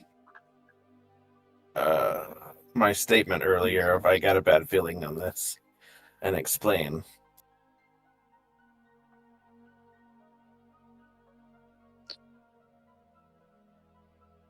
I'm not gonna let them corrupt that.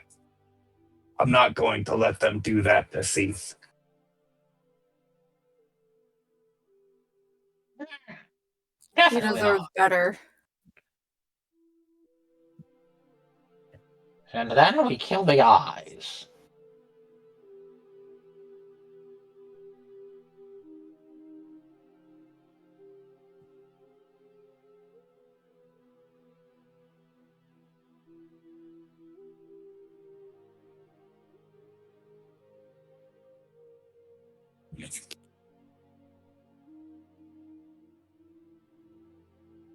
All right.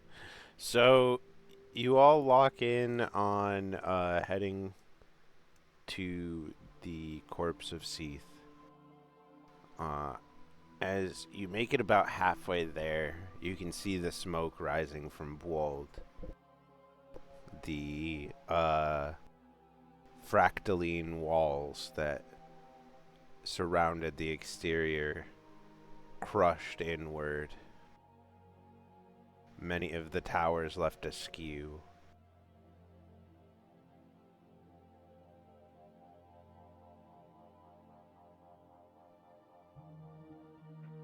Lynn is just looking at the smoke, and you can see on her face she is angry to see the destruction of the ancient city.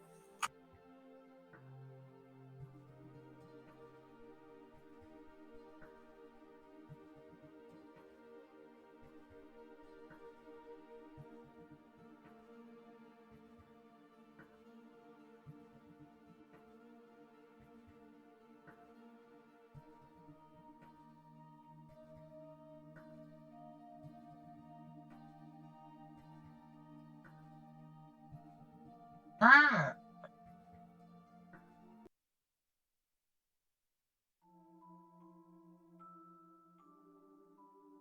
So we've lost a world as well.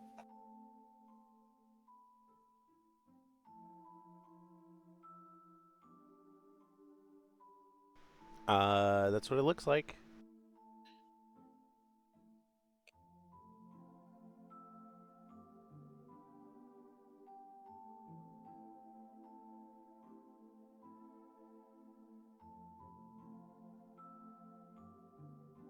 Hard to tell to what degree, without investigating, but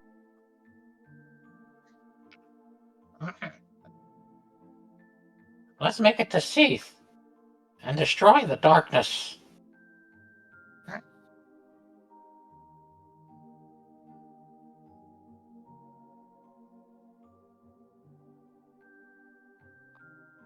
all right. Your ship zooms into one of the cooling craters that is the Eye of Seath. Once a pool of living magma, it's now this just beautiful geode. Mika, Graveheart, Valin, Onakur, you can all make a history check. Oh.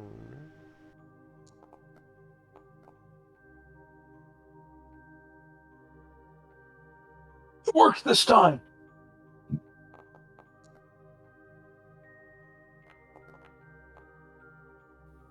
Oh, Rose, cool. I think I accidentally clicked the airship and moved it a bit, so I apologize for that.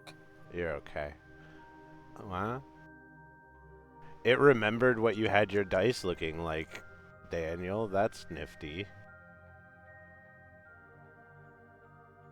It's still golden scales. All right. We have 19, 21, 26, 9.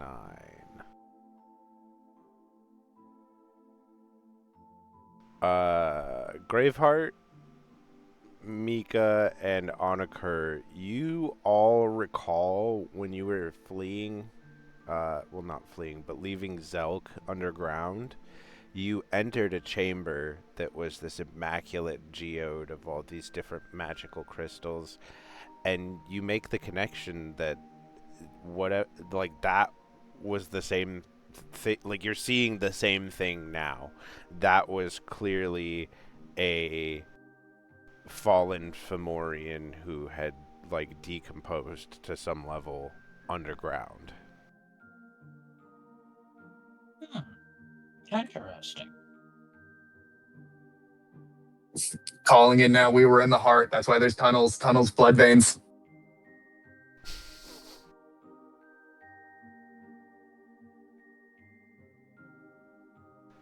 But Zombie blood clots. Zombie blood. the zombies are the virus. You guys are the antibiotic. I don't know. Anyway, you begin to make your way through this geotic dome that used to be this creature's eye. Every surface is sharp. You have to move slowly as you all walk across it after stepping down from the uh, docking platform of your airship. Uh, the noise of like crystal on crystal scrapes through your eardrums as you traverse, and you make your way to the back of the chamber where your airship couldn't reach without you getting off, um, reaching the corrupting purple crystals.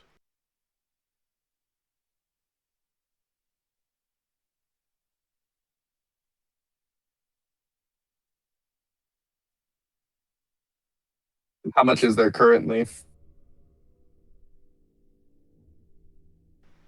With your experience, you know that they know that these things can kind of be seeded.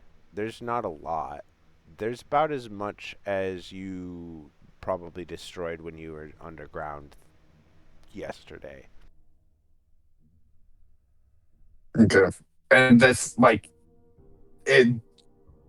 Is there a way that we could check if there's like, could we sense any other clusters of crystals, or is this the only one? This is the only one that Mika had seen as you guys came up, and even as you got closer, she didn't seem to notice anything else. But that won't stop you. If you if you guys want to, make sure and look around, don't let that stop you.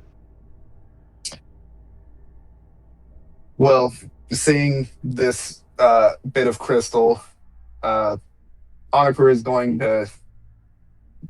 to destroy it, but he's going to now write the final verse of the song that he had played and turn it into a, like, the final is a melancholic but still like hopeful about now that something so great, the last of its kind, is gone. Although it's darker without it here, in its absence, beauty will prevail, and nothing will be able to destroy what Seas had done for us.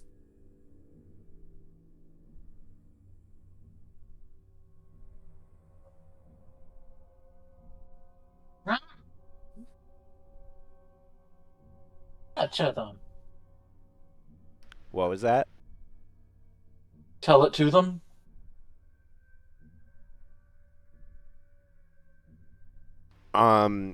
So on occur, you're probably playing that on your Harper lute. The harp. Um, so as you're playing that on your harp, there's an energy that sort of like catches the pan flute that Valin has at the moment glows.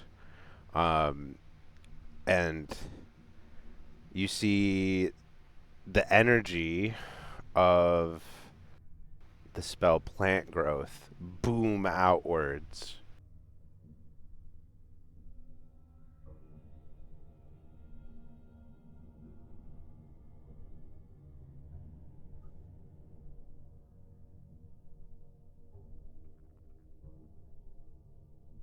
Um, but the crystal itself, the purple corrupting crystal at the center of this geotic eyeball structure, it almost looks like a clawed hand holding where his pupil used to be that broke off at like the shoulder or something. Um, and you can see like veins of the crystal spreading outward from there. And as you play the song and that boom of magic comes from the pan flute, the uh, harmonization, the the sort of tuning fork effect that happens every time you use this ability resonates in the crystal as it shakes, cracks. Oniker's eyes glow a little bit, and the purple crystal shatters into a billion little pieces that turn to black, sooty dust that disintegrates on the wind.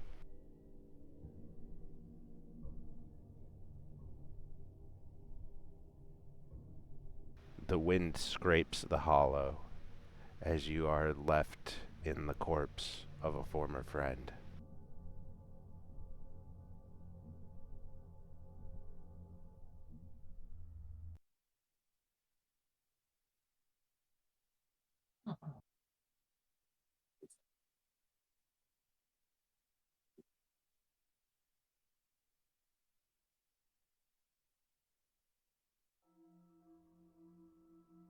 Are there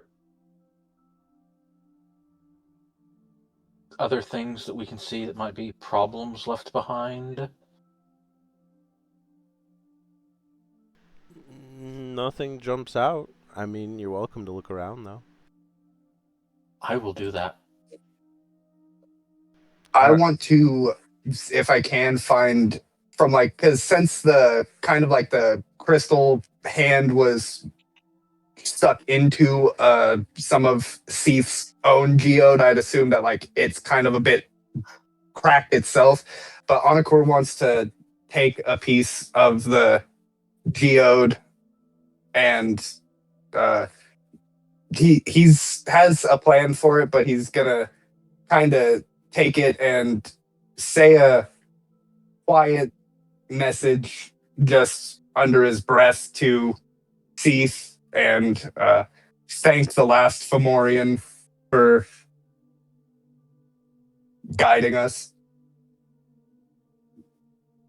Yeah, so like after you destroyed the like purple crystal in there, a lot of like the back of it, like the his pupil was like just like a straight hole at the back of this geode into whatever the hell his eye is back there. But like so like it's like like a concave sort of surface, so like you're able to like pull a literal like geode hunk off of it, and the crystals on it are all like every color of the rainbow just splashed all over the place. It's all of the different kinds of like magic crystals. There's like the undinite, the titaniasite, like the wind crystals, the water crystals, the yellow crystals that absorb light and give it off. All of it, like every color of the rainbow, and it's splashed against this like obsidian black outer like core.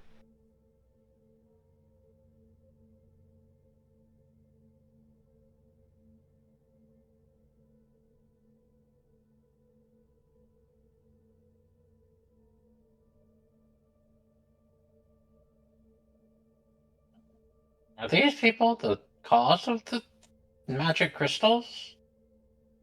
And what do I need to roll to look around to see what I can spot? Or do I need to?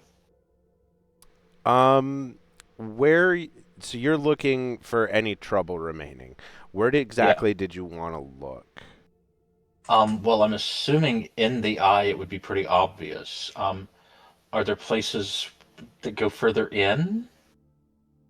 Yeah, like I described, the back of the like geode that you guys are in, that like his Yeah. pupil is just a hole into like the inner structure.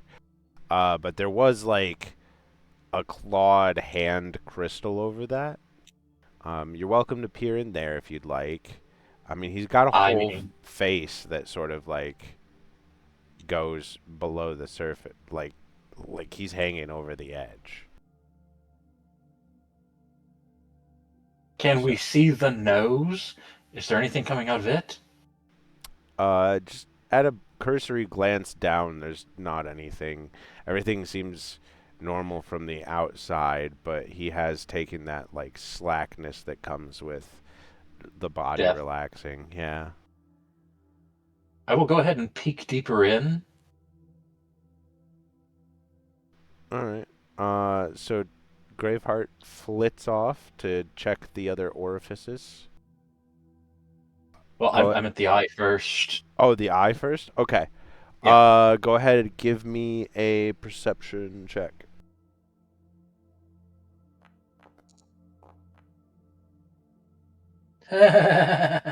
Not as good. Is that 13? Yeah.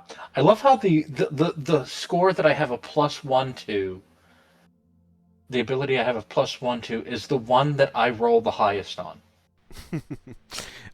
You poke your head in the hole after Onaker is like steps away from it. You know, probably not too far, but you know, he grabs his piece and he's saying his thing. You poke your head in there, and you don't see anything dangerous, but you're a crow or a raven or whatever the fuck. You catch something glinting at the other end of like like on the back wall of the cave that's on the other side of this hole. Can I fit through to get to it? No. The cave on the other side is very large, but the like hole that was created like after everything is about the size of your head. So like you get caught at the shoulders. Alright, there's something shiny on the other side. What color was the shiny? Uh like it just was like a glint, like a mirror or metal or something. I will take out a torch, stick it in, and then look again. As I'm probably putting a torch into what used to be the brain cavity of a giant. I was you. I want you to think. Where on your head is your eye, and where would you be looking into? Alright, it's a big empty cave. So the same as you. As as you poke in with this torch, you light up the interior cave. There's not a like the inside is mostly that smooth black obsidian material I mentioned earlier, but at the very back there's a large cluster of like huge diamonds jutting out of the like back wall. They look like diamonds.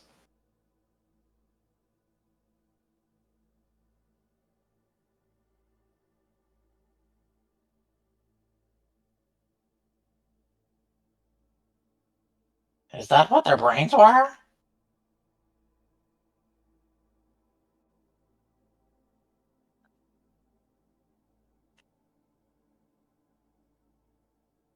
Eh, Possibly. We don't even know how different Fomorian bodies are compared to the average person. With that, I will go ahead and put the torch out, put it back in my bag after it cools, and then fly down to the nose. All right. As Graveheart is investigating, did anybody else have anything that they kind of wanted to do?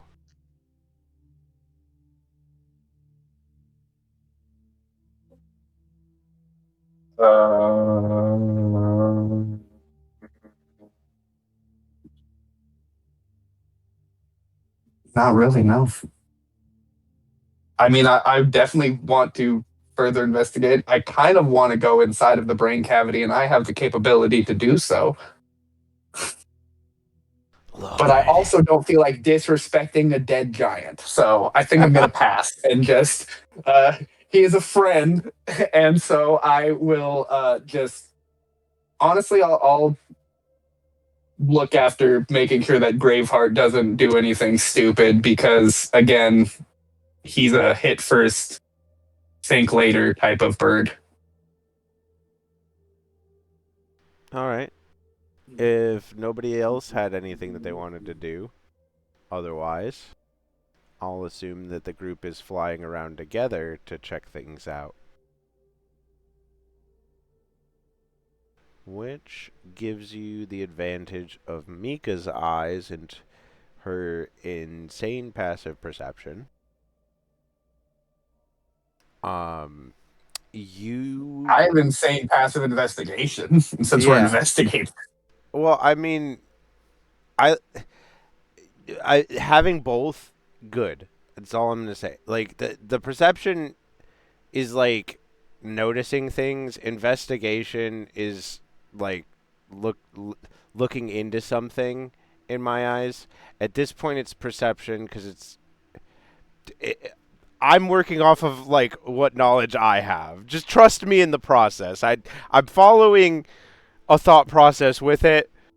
I know when I'm using both of them, so hopefully you trust me on that. Um, but I trust you. but yeah.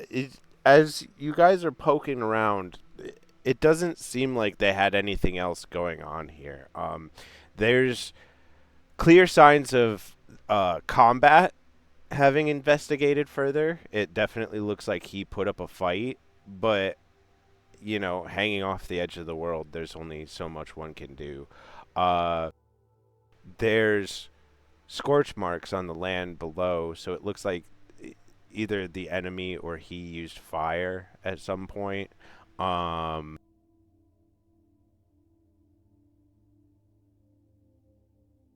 the yeah, like everything seems. It's like this dude was like living stone. So as he's passing, his whole body is like beginning to cool and turning to like literal stone. Um,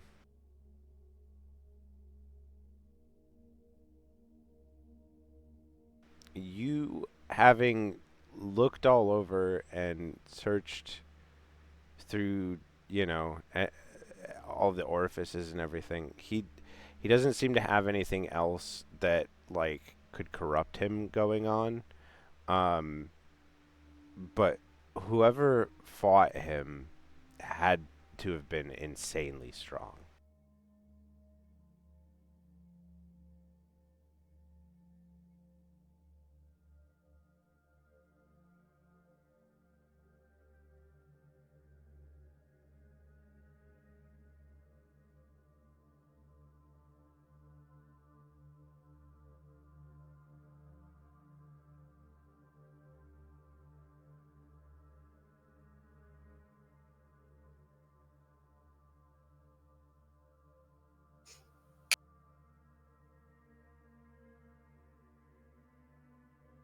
Is there any way to like discern what the attacker was using or did?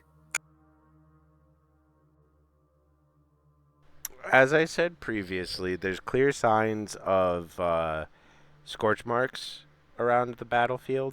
It like on the land in front of Seath.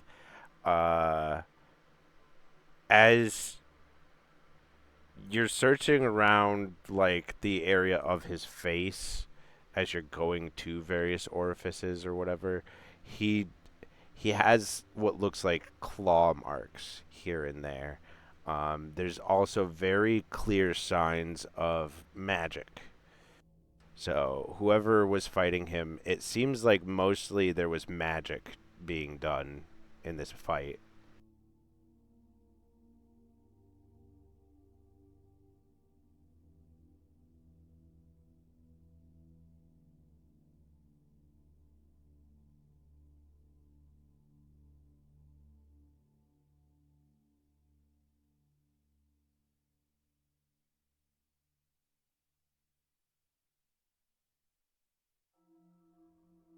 Please, I'm sorry that we did not get here sooner to potentially save you. I hope you rest in peace.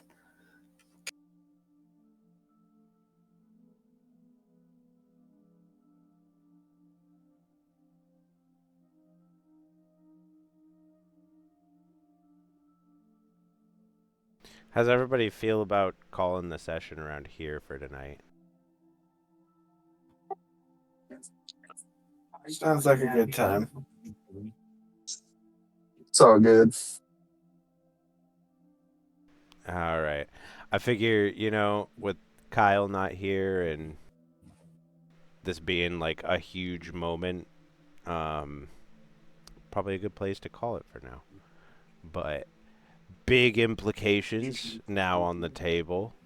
Big things have happened, and the party now has an airship. I hope that everybody had a good time, and to anybody watching on the stream or on YouTube or whatever, thank you for tuning in, and have a good one until we see you next time. Good night, everyone.